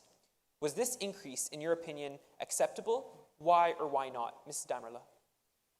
So at the city, I think we did okay at 2.3%. It was at or about the rate of inflation. The main increase that we had last year, and I was happy to support it, was transit. You talked about we're still at 70% of the pre-COVID transit. Well, that was after the increase. So, there are tough choices you have to make, and so I was proud to support that. The regional budget primarily increased. There were many reasons, but policing was a big piece of that increase, and social services. Could we have done better? Absolutely. We tried to do better, and my commitment is that we'll continue to look at the regional budget, because I do believe we do a good job at the City of Mississauga. We can always do better. My commitment going forward is at the city level, I will keep property taxes to at or below the rate of inflation. I believe that is a reasonable and deliverable promise, and here's why. At the city, 70% of our expenses are salaries and wages, and they're indexed usually to inflation. And that is the reason I am saying that we will keep our property taxes to at or below the rate of inflation. Thank you, Mrs. Damerla. Mr. Dasko. Well, we do have the two different levels. I think we spoke just in the last round a little bit about that. At 2.3%, that was on the high end of what I thought was acceptable, because it's at or below the rate of inflation. And this is where I've been very consistent since 2018, all the way through. That's when I first got elected. I've always been measured that way, always looking for the efficiencies of where we can. And actually, I've got a track record of that also up at the region, because I found millions of dollars in efficiencies. And I continue to do so. But really, what we need to do, the city does a very good job of what they do, but we can always do better. And that's doing a division by division audit of how we're doing things, how we're spending, and to tighten that up and maximize our spend. The region, quite frankly, is something that takes a collective work. A mayor of Mississauga does not have the ability to unilaterally control that. It's working together as a team to make sure that we get the best bang for our buck, and that's really what we need going forward, because the model that we have right now, it's not sustainable for our taxpayers, and especially for our seniors. Thank you, Mr. Tedjo. Mr. Dasko, sorry. It's okay. Second time now. And Mr. Tedjo. The cost of living in Mississauga has never been higher. People are using the food bank more than ever before, and more middle-income families are leaving this city and are using the food bank, desperate to try and find ways to afford to live in this city. We need to do everything that we can. I challenge everybody to come up with an affordability plan that says we're going to get more money in people's pockets. We can't change the price of gas. We can't change the price of groceries. We can freeze people's property taxes in this city so they can save hundreds of dollars a year and use it on the essentials to live in this city. That's my commitment. That's what I want to do. I want to keep people living in this city. I want to help the low-income senior who's stuck, who wants to age in their home but stuck on a fixed income and wants to be able to continue to live here by lowering their property taxes, by helping small business with theirs, to make sure that we continue to have a thriving population and business. That's my commitment to the city. Okay, 2 minutes and 30 seconds of open debate. Mr. Dasko, you want to go for it? Sure. Well, going out and having a property tax freeze is just irresponsible. You're going out, you're essentially, and using your reserves. And the reserves are not just reserves, they're earmarked for programs going forward. The city has had a AAA credit rating for a reason, and this is how we do things in a responsible way. But it's essentially like you quit your job and you just drain all of your savings, and then you expect afterwards to be able to buy a house. It doesn't work that way. The cost of everything keeps going up, and you have to be able to make sure, A, that we keep things in state of good repair, and also that we can keep on developing a city Thank in a you. measured way, but we have to be fiscally responsible. I'll bring Mr. Tedjo. It is a completely responsible program that we've had vetted by experts in the city from other cities as well as the provincial government to make sure that we can do this. The tax stabilization reserve is specifically for this. It's a rainy day. People are drowning in their homes right now in debt. We need to help them. We're going to do it with 20% of the reserve, not all of it, 20% for the next 2 years. We're not going to have any service cuts in the city of Mississauga. We're not going to stop investing in transit and transportation and in infrastructure. We're going to keep doing that. We're also going to introduce a vacant homes tax to make sure we have more houses in the city and get more revenue. And when we hit our housing targets and get closer to hit our housing targets, we'll continue to get provincial and federal dollars that help people to pay for this. Thank you, Mr. Tedjo. Ms. Damerla. Not sure it makes sense to increase one tax, bring in a new tax, and then say I'm going to freeze taxes. But, you know, here's the problem with freezing taxes is sooner or later, it comes home to roost. It's pay now or pay later. You freeze taxes, which means in 2 years, your taxes are going to go up. It's, you know, you just cannot. You cannot freeze. You have to keep in mind, city of Mississauga cannot borrow. Because we cannot borrow, if we freeze taxes, there's wage increases coming. So we have to pay the higher wages for the transit drivers and the union workers. So then where are you going to get the money for that? Where are you going to get the money to increase your MyWay service? So you cannot freeze your income and increase your expenditure and not borrow. It never squares. No one's been able to do it. It's just inexperience. Thank you. Mr. Tedjo. You absolutely can. You need imagination and a little bit of history. Hazel did it. Hazel did it for decades because she understood that growing the city grows the tax base, gets more revenue for the city of Mississauga, and allowed her to keep taxes frozen for years. And that is a model that we can continue to do here in the city of Mississauga without service cuts and to make sure that people have an affordable city to live in. Mr. Dasko.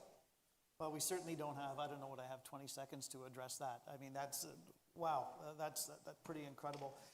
Our city is a much different city now than it was way back when Hazel was doing this, which is also under some scrutiny as well in terms of how successful that was over the years, in terms of where we're sitting right now from a taxation point of view, because it was always meant that growth was supposed to support growth. It never did support growth, but we were an early adopter of trying to do that and actually bringing in development charges as opposed to now everybody wants to cut them.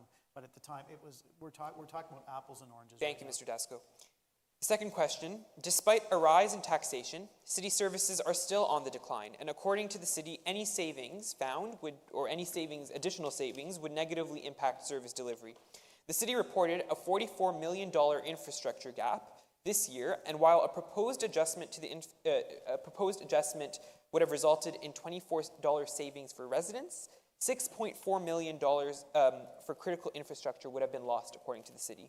So as mayor, how do you navigate the challenge of improving city services and infrastructure while keeping taxation levels affordable? Or are residents faced with a choice between taxation and service? We'll begin with Councillor Tedjo. No, I mean, you can walk and chew gum at the same time. We're a big city. We're a complicated place. We understand how to continue growing the city and continue paying for essential services. That's what my plan talks about. We need to help people right now. We absolutely need to help people. This is one of the few tools that we have. We're not raiding the reserve. We're talking 20% of the reserve for 2 years. And then we're going to be in just as good a position to continue along the rate of inflation after the next election. And we'll have that debate then in 2.5 years about where people want to go in terms of taxation. But this is the thing that people need right now the most. And we are going to continue to invest in the critical infrastructure that people need so that they can get around the city, so that we can build more housing, so that we can continue to expand the city. Because more housing equals lower taxes. That's the way we've functioned in the city before. That's the way we can continue to do. Thank you. Mrs. Damerla. Rating reserves, if you want to freeze taxes, at least you should be honest about it. You have to say you have to freeze services, or you have to cut services, or you have to do the hard work to find the savings. But rating the reserves, because sooner or later those reserves have to be replenished. And then who's going to pay for that? What I want to do instead is, I want to be careful about how we spend, practical about where we spend. I also want to bring in something new, which is I want to bring in participatory budgets. What I want to do is set up in the beginning, about 10% of the city's budget. I'm going to ask citizens to decide what are your priorities. Here's 10%, and what is the majority's wish? just to get residents actually involved and to understand what those hard choices are. We make them in our daily budgets at home, our household budgets. I'm going to bring the residents in. I want to empower you to do that. And that's one of the ways that I'm going to keep our property taxes low, is because I'm going to invite you in and say, these are the choices we have. Thank you, Mrs. Damerla. Which ones would you make? Thank you. Mr. Dasko. This is our opportunity to do things differently. We have zoning in place across the city in strategic places that allow for commercial, for industrial, for people to come in and actually bring their businesses in.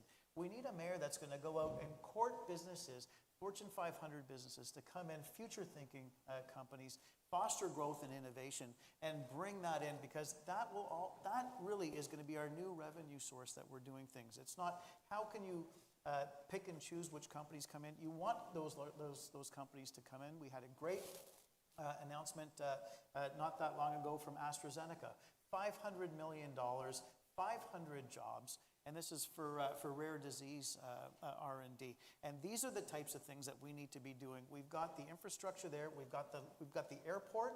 We've got 400 series highways. We've got rail. We've got the entire globe here when it talks about having a variety of ethnic workforce. And on top of that, we have post-secondary educations that we need to actually grow that, and that will expand our tax base. Your time's up. Thank you, Councillor. Thank you. We'll now enter 2 minutes and 30 seconds of open debate. Mr. Tedjo, you wanted to go first. Absolutely. I mean, I think there's a lack of imagination here.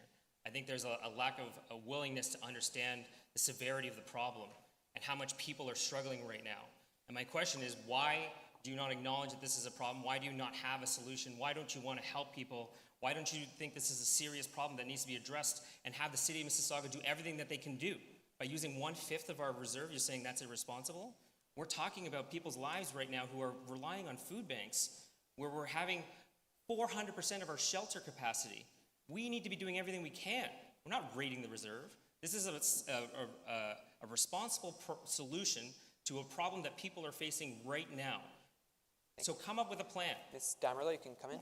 So I do have a plan, and I believe it's a responsible plan. And so I acknowledge that we are struggling. Many families are struggling. And so what I'm proposing is that we keep property taxes to at or below the rate of inflation. And I believe that's a promise I can deliver on. My father always said, never make a promise you can't deliver on. I believe this is one I can. It's responsible.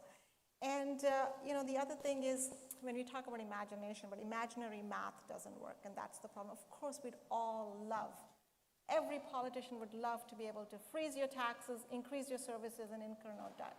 But that doesn't happen. It doesn't happen in your household budget. Can you freeze your income and increase your services or increase your expenditures? It's not going to happen. So that's why I've made a responsible promise. Thank you. Mr. Dasko? I don't have much to add other than the fact that, you know what, you've got to look at things in a responsible, measured way.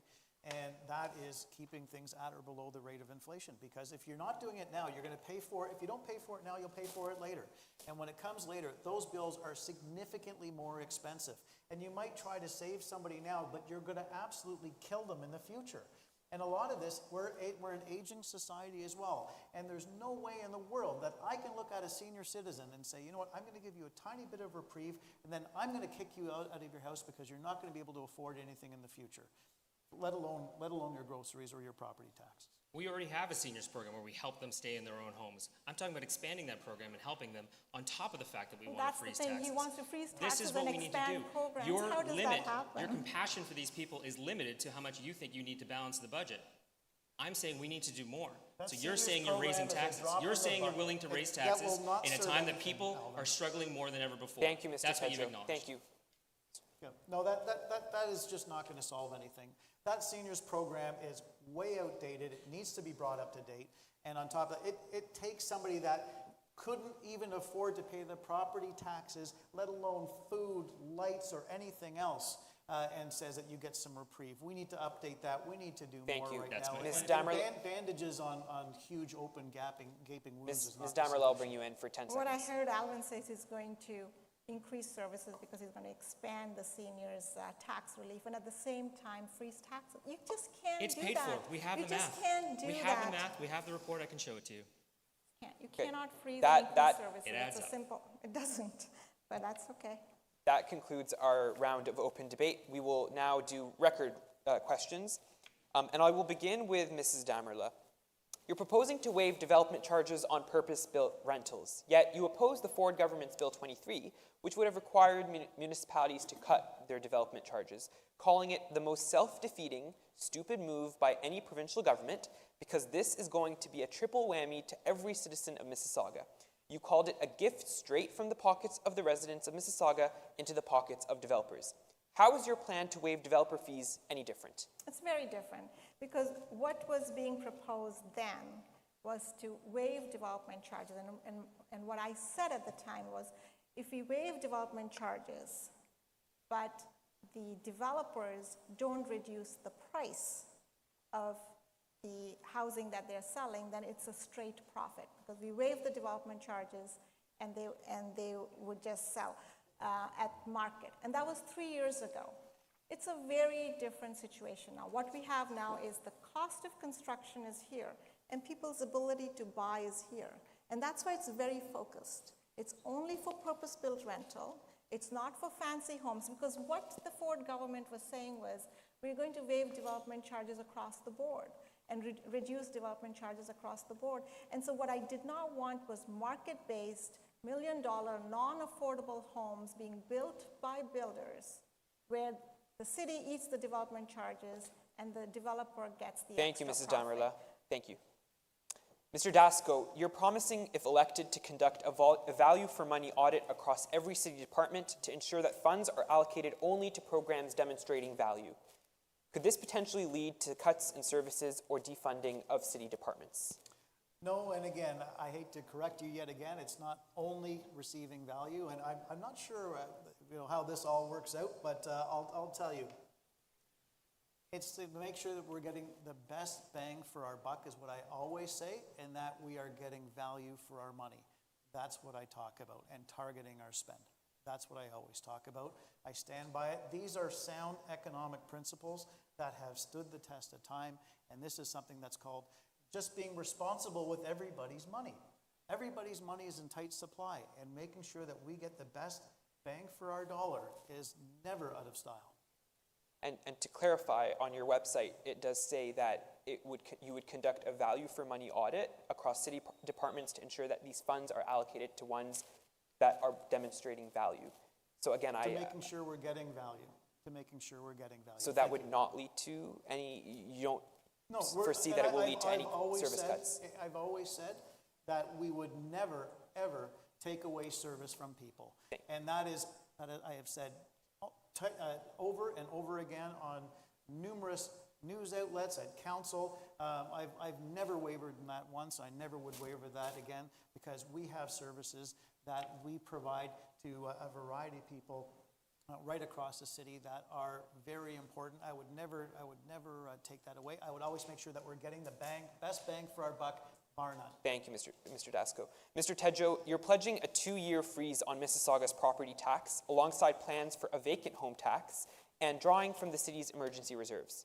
In Brampton, similar consecutive freezes on property tax, coupled by drawing from the rainy day funds, as you propose, led to spending cuts impacting critical infrastructure projects. Here in Mississauga, services are still on the decline, and the infrastructure gap is only growing. And so what assurance is there that Mississauga won't face the same fate as Brampton? Yeah, I think we learned a lot from what Brampton did. They froze taxes for 4 years while not growing. They froze taxes for 4 years while also looking at service cuts. That's not what our plan is going to do.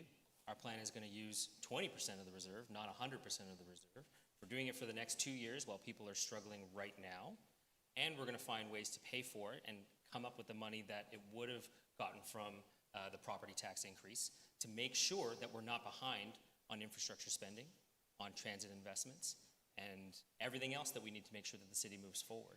So that's why it's a responsible plan. That's why we had John Tory's budget chief saying, this makes sense and people need this right now. And this is the best tool that we have at our disposal to get hundreds of dollars back in people's pockets. That's why we need to do it. It's the most responsible way that the city of Mississauga can help with the affordability crisis right now. It's the best tool that we have in our toolkit. And we've paid for it. We've costed for it. We know how we're going to get it done so that we're not going to be losing services and we're not going to be behind the 8 ball. Thank you. And that concludes our round on taxation and city services.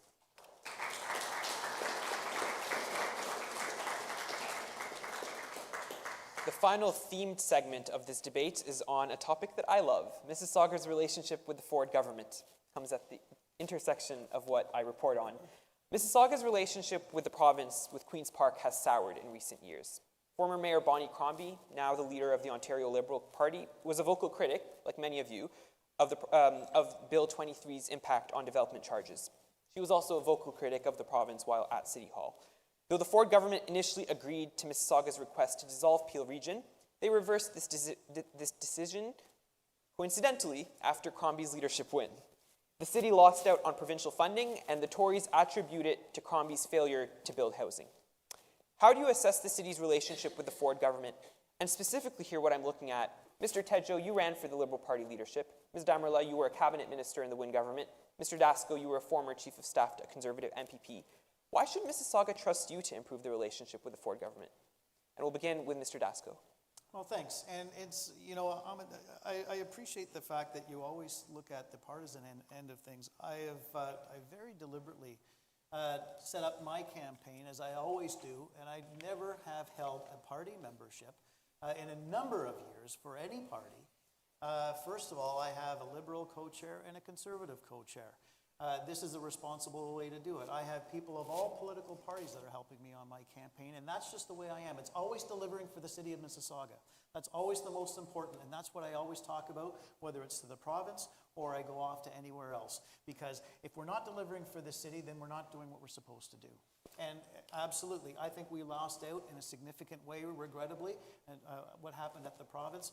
This is a time to change and to put a new leaf forward. All three of us up here, we were all speaking out against Bill 23 because, quite frankly, the development charges were an absolute killer for municipalities.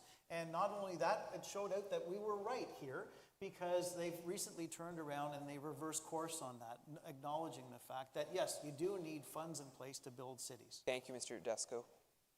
Mr. Tedjo. Yeah, but every level of government is looking for a partner. The provincial government wants to build housing. The federal government wants to build housing. They need somebody that they can work with, somebody that they trust, somebody that they know can get things done. And I've worked with them on a number of different projects. It doesn't matter if they're provincial conservatives or federal liberals. We've gotten projects for the city. I've had a background in government relations for a lot of years in my career where I helped people get parental leave across the country, how we expanded childcare, how we froze tuition, how we got the LRT line in Mississauga. And I'm proud to continue working with every level of government to make sure we get the best deal for Mississauga. Because that's what we need, and that's what we've always had. We've had fighters in this city, people who want what's best for the city of Mississauga and its residents, who will stand up for them to make sure that we get the fair deal and what's best for our residents. We're a world-class city. We need real leadership to make sure that we have people who are going to stand up for our city and make sure that they're going to these other levels of government and saying this is what we need to do, but are willing to work with them and not just throw barbs. Thank you, Mr. Tedjo. Ms. Damerla. Yeah, you know, as mayor, you have only one goal, and that is to stand up for Mississauga. It doesn't matter which level of government it is, and frankly, I've stood up to the Trudeau government because I felt they were not being fair to Mississauga when it came to asylum seeker supports for asylum seekers and the funding that Mississauga was getting vis-a-vis, for example, Toronto. Yes, I stood up, and in fact, I was one of those who was very vocal. So it's not about party politics. On the other hand, I'm going to give you another example. I have T.L. Kennedy High School in my ward, and I'm working on a very innovative project where we're going to build housing. We're going to rebuild T.L. Kennedy as more of a high-rise, free up some land where we can build housing, and then we're also going to build a community center as well as a library. But this is a fantastic project. It needs provincial, the school board, and the city to work together. And I've been able to work very closely with Minister Lecce. I want to congratulate him. He's been very open. We have a great relationship. And when I met him and I proposed, you know, I was thinking he's going to say, okay, this is a great plan, and you'll get back to you and talk to my staff. Thank you, Ms. Damerla. He just said, you know what, let's just get this done. Your time is up. Thank you. Mr. Tedjo, we have 2 minutes and 30 seconds of open debate. You know, generally speaking, we get along pretty well. I mean, I think tonight you've seen some of us trade some bars, but that's okay. This is a healthy debate. But I think the person who's not here, you know, has a history of starting fights with different levels of government, with other councillors, with presidents. Doesn't matter who it is, they're willing to start fights. And that's not what we need as leadership in the city of Mississauga. We need people who are going to collaborate. I've been supported by Conservatives, by Liberals, by New Democrats, by Greens, because we need to bring people together as Mississaugans. And we can't have someone who's out there who's going to be starting fights with every single person who's out there and who has a record and a history, 40-year history, of starting fights with people inappropriately and didn't get things done for their community. Mr. Dasko. Well, I think Alvin calls it well, that having healthy debate is always a good thing, especially when you're looking at what the future is going to bring. At council, this is something that we always tend to engage in. Quite often, we see things in certain ways and try to always find that path forward. But 100%, the biggest thing that we have to do is, quite frankly, show up. What you need in a mayor is that's going to show up, that's going to actually stand up, then be accountable, work together, and get the job done. Stop doing things that are going to grab a news headline or be a quick shot at somebody. It's never about being personal on anything. It's about going after what you think is the right policy. And also, quite frankly, to roll up your sleeves and put a lot of this stuff off to the side and just sit down with the counterparts, because we're all after the same thing. We might have different ways of getting there, but we all are after the same thing. It's putting shelter over people's heads. It's moving people around, getting people employed, and having a better quality of life. Thank you. Ms. Damerla. Yeah, one of the things that we all have to think about is putting Mississauga first. And that's the only lens you have to use. And, it's interesting, a number of comments have been made about Councillor Parrish not being here. And showing up is a really important part of this job. And I'm going to share a story. Hazel and I were at the Cooksville Legion for Remembrance Day. And she turned to me and said, I've never, ever missed a single Remembrance Day at Cooksville in 40-odd years. And I just stood there thinking, imagine that. Never, ever missed one. It's showing up. And I thought that's what made Hazel so special, so successful. It's about showing up. That's what leadership is, and that's what we've all done here today. Thank you, Ms. Damerla. And I will remind our audience that Carolyn Parrish was invited to participate in tonight's debate according to her being at the top of the poll that we considered. She has declined the invite, and therefore we have an empty podium here on stage. Our next question. A new study conducted by the Metamorphosis Network revealed that municipal and social services in Peel, including schools, senior care, and mental health support, are significantly underfunded by the province, to the tune of approximately $868 million. The study highlighted that the province allocates $578 less per capita annually in Peel compared to the average funding received by residents in other municipalities. This is an issue that starts at Queen's Park, the group said. Candidates, you've all spoken about the need for a new deal similar to Ottawa, similar to Toronto. What would this deal look like? Mr. Dasko, you'll start us off. Sure. Well, right now, Metamorphosis, I'm so thrilled that they actually put out the report, because it's something that we've all been dealing with as city councillors and, quite frankly, at the city of Peel, or at the region of Peel, for a very, very long time. And this is the time to make amends. The city of Mississauga right now, for every dollar that somebody pays in property tax, 35 cents stays at the city of Mississauga. The rest goes to the region and to the school boards. This is a time to make those changes. You talk about trying to give people these abilities to maneuver, to put infrastructure in the ground, to build cities, to allow people to build. Well, you have to give them the full package of the way you can do things. And first of all, you can start by getting out of the 1980s and moving up into the 2000s and actually look at where we are, where we're going, and make sure that we've got a proper deal. And this is an opportunity for why I believe I've got those qualities to be mayor, to be able to work with our levels of government to make sure we get that new deal and to get a good deal, because I've got a track record of getting those deals done. Thank you. Mr. Tedjo. There needs to be consequences for elections, and there are, generally speaking, but we don't make this enough of an election issue every year, and it needs to be. It needs to be at the forefront to make sure that we get the appropriate funding for the people who need it here in this region. And majority governments come through Mississauga, whether they're federal, conservative, liberal, provincial, it doesn't matter. So this needs to be our top priority, to make sure that we get the appropriate funding for the city and for the region in terms of these services. We also know that we're underfunded in other projects as well, especially around transportation, that we need more of that here in the city as well. Education funding has been going down. There's more ways that we can fight and represent our community than just meeting with them and talking about it. But there needs to be real consequences in terms of that, and we need to be presenting these options and what we're going to do with with that funding when we get it. Thank you. Advocacy will only take us so far in all of this. And so that's why last budget, I actually brought a motion forward at the Region of Peel. So this is what happens. Because we are underfunded by the provincial government, at the margins, we put certain services, unfortunately, on the property tax base. That is wrong, and I've been fighting against it. So last budget, I brought a motion forward that said, I want it to be transparent on your property tax, that X dollars of the property tax that you're paying is because the provincial government is not funding us properly, and we've put these services onto your property tax bill. Because I want residents to understand that, because unless you know this, we're not going to be able to change this. Unfortunately, we've not been able to figure out how to do it.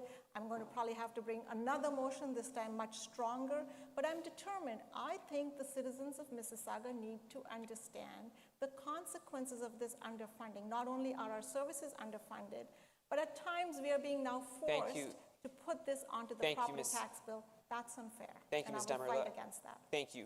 Now we have 2 minutes and 30 seconds of open debate. I'll let Mr. Tedjo start. Yeah, I mean, absolutely, we've been making up for it, and we have to. We have to. Right? We can't let, even though the shelters are at 400% and food bank use is at an all-time high, we still have to do that up front. Absolutely, we need to be advocating and going back to the provincial and federal government and saying you need to pay your fair share to make sure that you can help these people. But we still have to do the work. And it's up to us to make sure that we do that we lead the way on that. And I had a motion to add millions of dollars to the food banks because the food banks were struggling so much to come up with the money that they needed to continue operating. So I'm proud that we were able to do that, but we need to do so much more. And the city and the region can lead the way, but we need the federal government and the provincial government to step up. Mr. Dasko?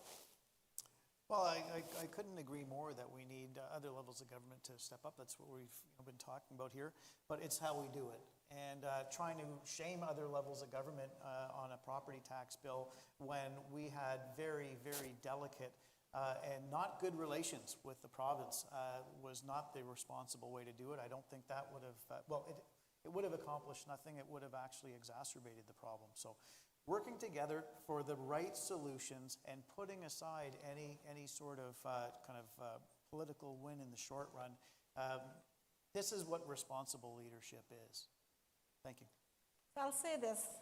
When Toronto said that their property tax bill would go up by 6% unless the federal government came through and funded them for asylum seekers, what happened? The federal government came through. It's not about shaming, it's just the facts. All that Toronto did was it put the facts on the table and said 6% increase to the property tax if you don't fund us for refugees, because someone has to pay for it. So I actually disagree with Stephen. There's times to collaborate, and there's times you stand up for the citizens of Mississauga. This has been going on for 14 years. When I was first elected in 2011, it was fair share for Mississauga. And we've been advocating and sending letters and advocating. It doesn't work. I'm going to bring Mr. Dasko into this. Sure. Well, first of all, it was fair share for Peel. And, there's time and a place for everything. I completely agree. And that was absolutely the wrong time to do anything like that. It's the time to actually sit down, to have the mayor go and sit with the levels of government that really need to be addressed and to get the deal done. That's what Mayor Chow ended up doing. She went and did that. And this is what we need to do. We need to show that bold leadership, to go forward and to actually stand up for Mississauga and to get it done, and not to drag anything on longer than it needs to be, because we need the results right now. Thank you. I have no idea what timing Stephen's talking about, but boldness is being able to speak truth to power. I admire Olivia Chow and the councillor, Shelley Carroll, who said the taxes will go up 6% unless the federal government funds us, and the federal government came through with the funding. Toronto got $1 billion in funding. Ottawa got $500 million in a new deal. It's time for Mississauga. We may be Ontario's third largest city, but we are Ontario's second largest economy. It's time we got our own new deal, and that's something I will let fight for. Mr. Thank you. Tedjo, if you want 10 seconds. Nope, you're good. Okay. The next question is each candidate will get 30 seconds to answer this question. There will be no open debate. When should it be okay for the province to interfere in municipalities or municipal affairs? I will let Mr. Dasko start us off. Thank you. Well, they shouldn't be involving themselves in our affairs, but we put forward our plans, and it gets signed off by the Minister of Municipal Affairs. And once we set that course, they sign off on it for what they've mandated us to do, then allow us to do it, because this is how we build our communities in a responsible, measured way. We're always responsible to the taxpayer, to the voter. This is what we do. But to come in and interfere from the federal government or the provincial government just whenever you think is appropriate, this is how you don't get things done, and this is how things get irreparably broken. Appreciate it. Thank you. Ms. Damerla. Yeah, I think interference is the wrong word. The truth is that we all need to work together. And the facts are that the municipalities are creatures of the province. The provincial legislation is how we are created. We are a corporation. That said, I think overriding cities and elected city officials, city politicians, is plain wrong, because it's really insulting the citizens. You guys elect us to run the city. When other levels of government come and overrule us, it's okay to work with us. That's just fine. We need to work, we need to collaborate. But when they overrule us, it's really, it hurts democracy. That's time. Mr. Tedjo. Yeah, I mean, I think the only time the province has a say in what happens in municipalities is setting up the framework in which municipalities can succeed. Right? It's to set up the conditions for the government, to set up conditions for building housing, and then to give the municipalities the tools they need to actually execute the responsibilities that they've given them, and then to get out of the way. And frankly, we don't have the same set of conditions from one city to another. The City of Toronto has the City of Toronto Act. We operate under the Municipalities Act, and it's not the same. Right? We need the same tools that Toronto has so that we can help the people here in this city. Thank you, councillors. That concludes our segment on the province's relationship with Mississauga.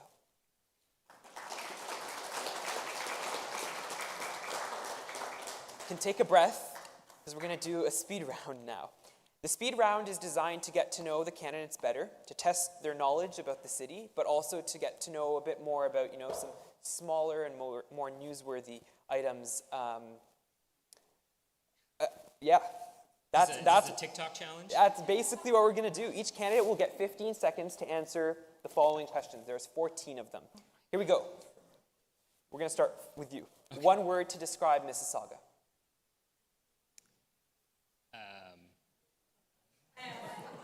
One word to describe One Mississauga? word, yes. It's so hard. One word. You have 15 seconds to... Livable. Livable. Livable. Livable. Diverse. Originally from mine. Thank you. The next question, what would you like your legacy to be as the mayor of the city? Mr. Tedjo. I'd like a city where my kids can actually afford to live in. Ms. Damerla. Delivered on my promises. Mr. Dasko. Build the most incredible city we've seen in the world, and this is our opportunity to do it, to be a world-class visioning city. Thank you. A world-class city has to have good transit, and so my question here is, how do you get to work? Mr. Tedjo. I usually drive, but I've taken the bus and I've also ridden my bike. Ms. Damerla. I drive. Mr. Dasko. I drive and I've taken the bus. Thank you. The number 8 gets you right where you want to go. Good that you know. Is Mississauga... Yep. But once the LRT gets going, it's right off my... I'm looking forward to using it. I live off Eglinton and here, Ontario, so I'm really looking forward to that. The next question, is Mississauga a YIMBY city or a NIMBY city? Mr. Tedjo. Currently, it's a NIMBY city. I would like to think that it's going to become a YIMBY city moving forward. Ms. Damerla. I like to use the term QIMBY, quality in my backyard. And Mr. Dasko. We're on the same wavelength. It's quality in my backyard. NIMBYism, quite frankly, I don't think is appropriate because most people aren't that way. If they're presented with the right facts, it's QIMBY. Mr. Tedjo, what is one thing you love about the city? We have some amazing community centers and facilities. My kids are there all the time. I spend way too much time in the arena and the in the pool and on the fields around the city of Mississauga, but they're world-class. They're great. Ms. Damerla? The diversity of food and the diversity generally. Mr. Dasko? The fact that we've got the entire world right here in Mississauga that is a beacon, I think, of what we should be doing everywhere is really something that we should be very, very proud of. As mayor, would you exercise your strong mayor powers? Mr. Tedjo? Only when necessary. Ms. Damerla? I don't expect I'm going to need to. And Mr. Dasko? No, it's not appropriate. What's the last book you've read? Mr. Tedjo? I'm currently reading the Urban Monk's Meditation and Kindfulness. His place is just over on Kothra, and he gave me a book, and I've been reading it because I've been trying to stay calm during this election. Ms. Damerla? It's a book called City State, and it's by the former mayor of Chicago, Mayor Ram. So I'm just reading up more and more about cities. It's a very cool book, giving me some very good ideas. And Mr. Dasko? A book called How to Get Big Things Done.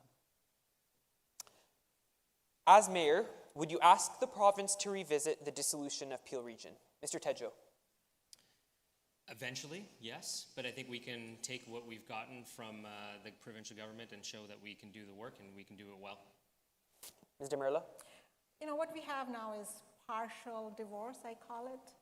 We're going to bring down planning, we're going to bring down garbage collection and roads back to the city of Mississauga.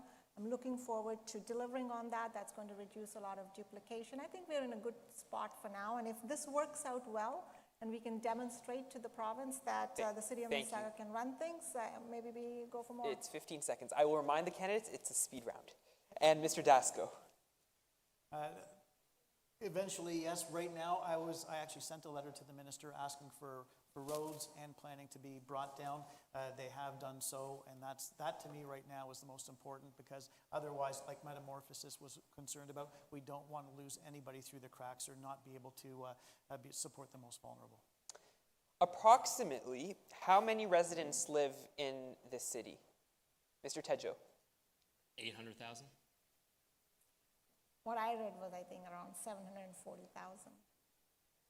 If we look at what's coming in from the borders, it's 722,000. Last census we looked at was 750,000. Thank you. Being a mayor comes with immense responsibilities and challenges. Can you share with me one tip for managing stress? Mr. Tedjo? I try to work out every morning, and it just helps me sort of get myself set for the day. Ms. Damerla? Yoga. And Mr. Dasko?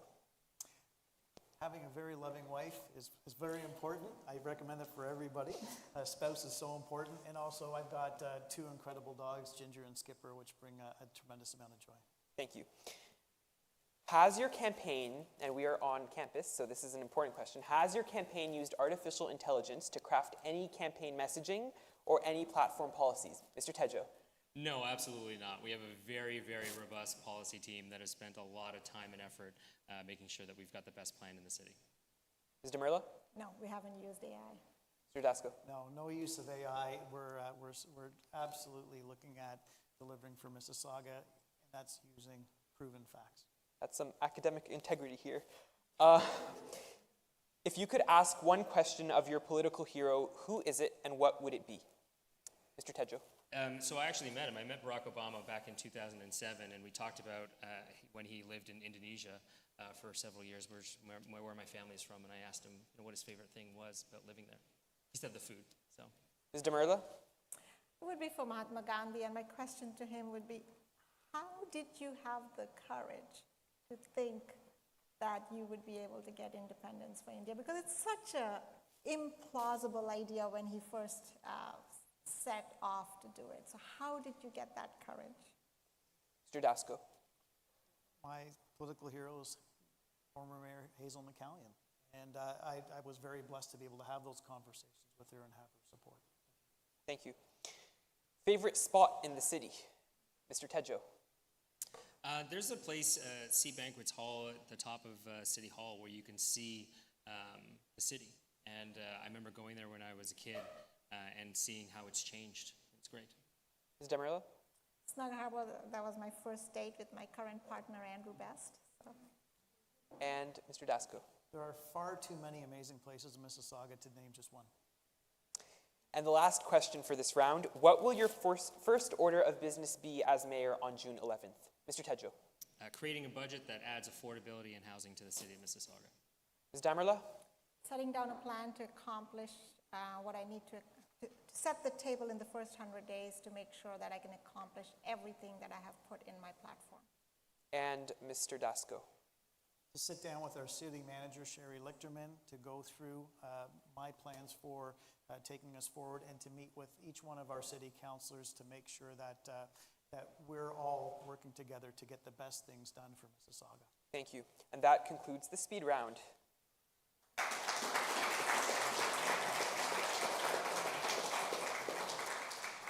We'll now enter the last segment of this debate before closing statements. We're calling it cross-examination. Each candidate was asked to prepare a question for a candidate of their choice here on stage. I don't know what they're going to ask. I don't know who they're going to choose.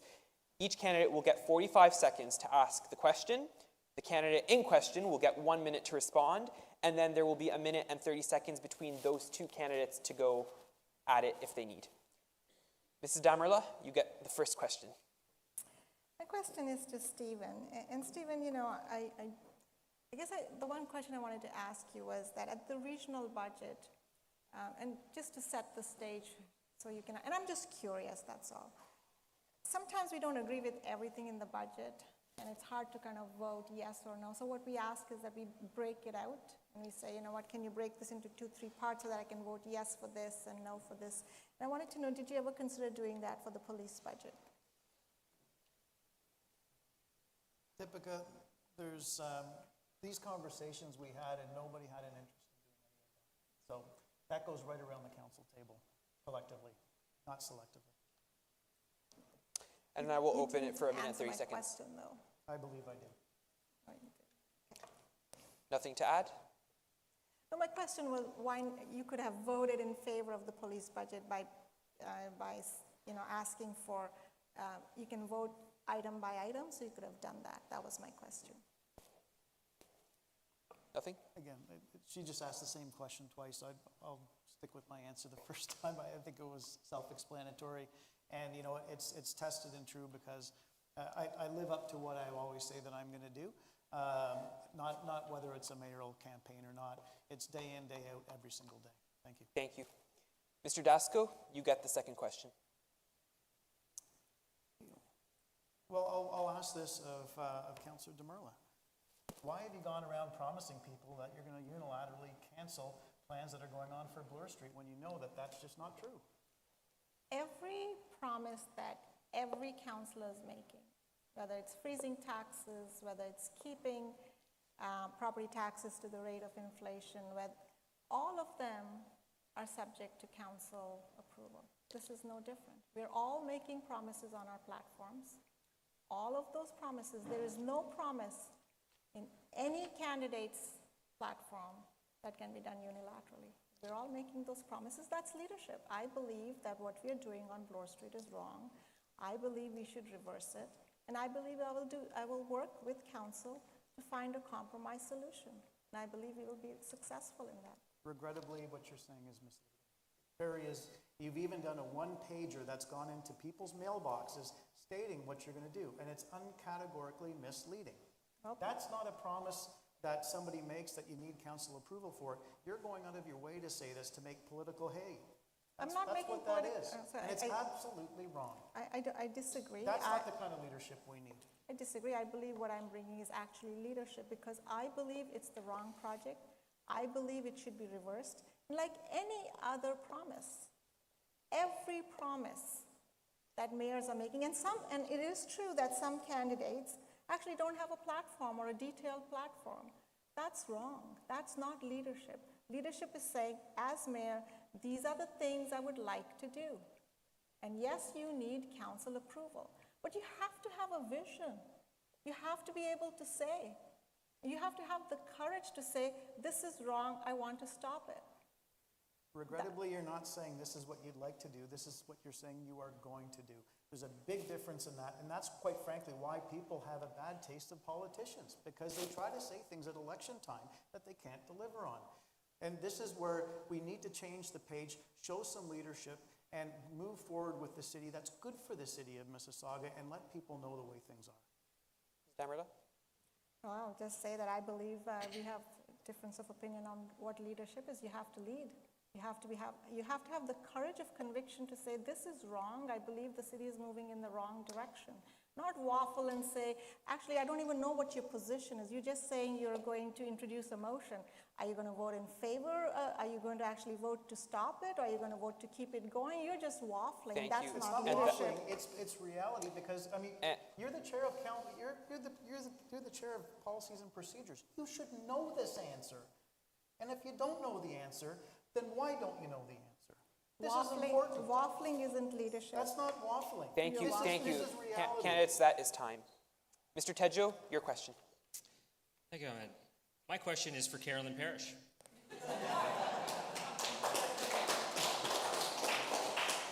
Carolyn, I need to ask you how people are going to be accessible to you.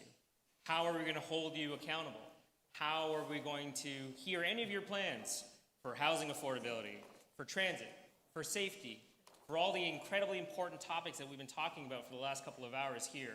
What is your plan for these students? What is your plan for the city of Mississauga? A website with bullet points is not a plan.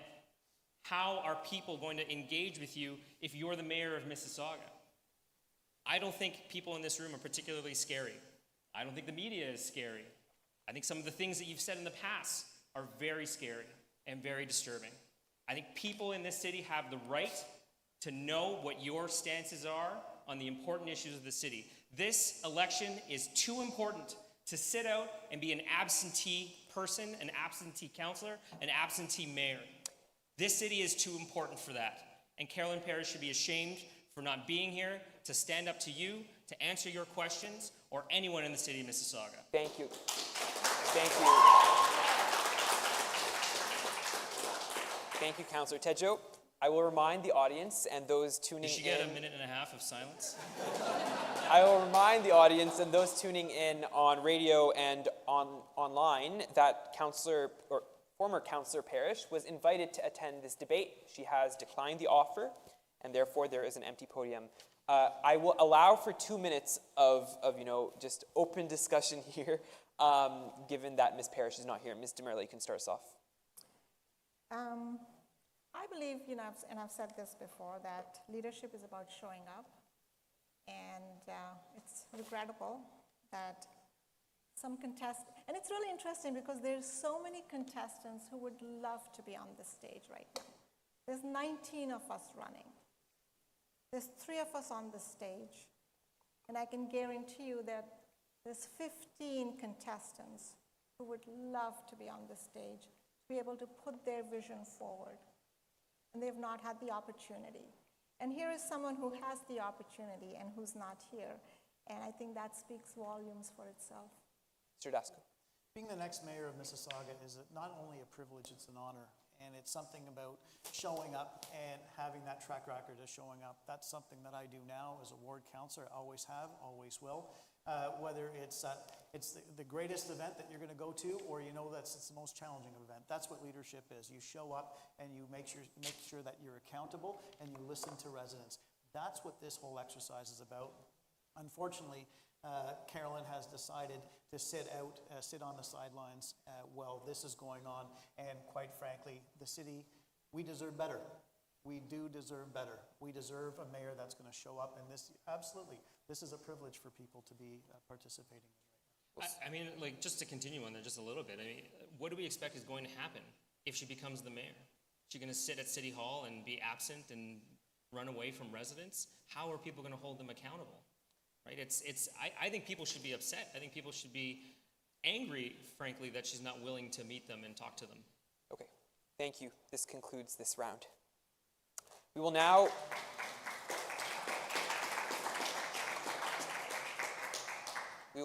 enter our closing segment. Each candidate will get 1 minute and 30 seconds to make their final argument, their closing statement. We'll start with Mr. Dasko. Well, first of all, thank you very much, and thank you to the sponsors, and thank you for everybody coming tonight. This is truly what I believe is going to be the most important election we've got to move forward. We know where we've been, it's where we're moving.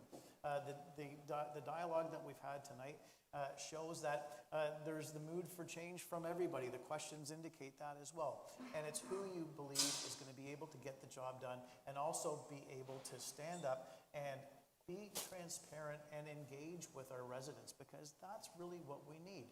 Not somebody that doesn't show up because they're uncomfortable, or not because it might not be the most politically stable thing to do. You have to go in and be the mayor for everybody, and that's what I'll be, a mayor for everybody that's going to end up working to get us sheltered, get us looking after everybody, get us moving, get us employed, and getting us into the next phase of becoming a world-class city. And that's what I ask for.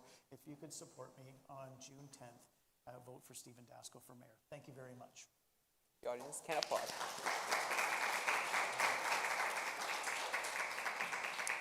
Councillor Tedjo. So, Ahmed, I want to thank you. I want to thank everyone for being here. I want to thank my colleagues for being here and participating, because this is really important. Like you said off the top, we've only had 2 mayors in the last 46 years. The direction that the city is going to go over the next 50 years is going to be set by the next mayor. We need to decide the kind of city we want to build. We need to decide if this is a city that we want to let people live in, that we want to let people age in, that we want to make more affordable, that we want to have more transit, that we want to have to be safe. This is an incredibly important decision that you have to make.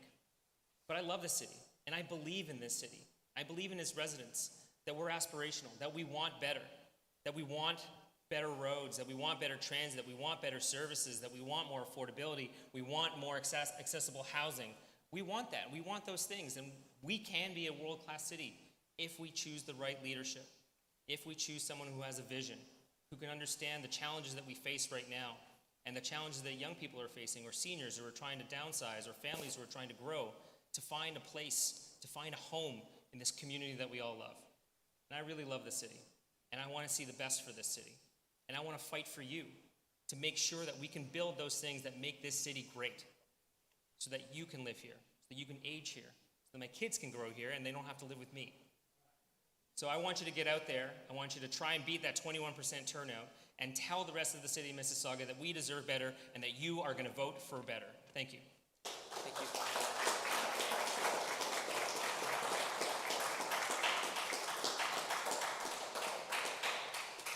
Mrs. Damerla. I want to thank all of the organizers for organizing this, and all of you for coming out today to make an informed choice. It's a 2-woman race, and there's a clear choice of two very different styles of leadership. I will never make disparaging comments about any diverse community, or for that matter, any individual. I will build an inclusive Mississauga, and I will show up. I will show up for our residents. You know, former Mayor Bonnie Crombie once said to me, Dipika, the job of a mayor is not inside City Hall, it's outside City Hall meeting people. I will be there for you. You know, Mississauga's home. It's where I've raised my daughter, run a small business. I've had the enormous honor of serving as a member of Provincial Parliament for Mississauga, as a cabinet minister, and as a city councillor. And all of this experience, all of it has prepared me for today. I'm ready to lead. To be the mayor Mississauga needs someone who has the courage to stand up, someone who has the courage to make difficult decisions, and someone who can get the job done. And yes, I want to build more homes, and yes, I want to keep our property taxes affordable, and yes, I want our neighborhoods safe, but I have a greater ambition, and that is to build a Mississauga where everybody feels like they belong and everyday people can get ahead and build a better life for themselves, because that's what truly great cities are. That's why I'm running. Thank you so much for your time. Thank you, councillors. Councillor Dipika Damerla, Councillor Stephen Dasko, and Councillor Alvin Tedjo, thank you very much for joining us tonight. Thank you to our sponsors, our organizing consortium, to Mainstreet Research, to Aurora Strategy Global, and to the University of Toronto Mississauga Student Union for their support, And a very big thank you to our affiliates at the university's Urbanism Club for volunteering and for helping us set this up. It is important to vote. June 10th is voting day.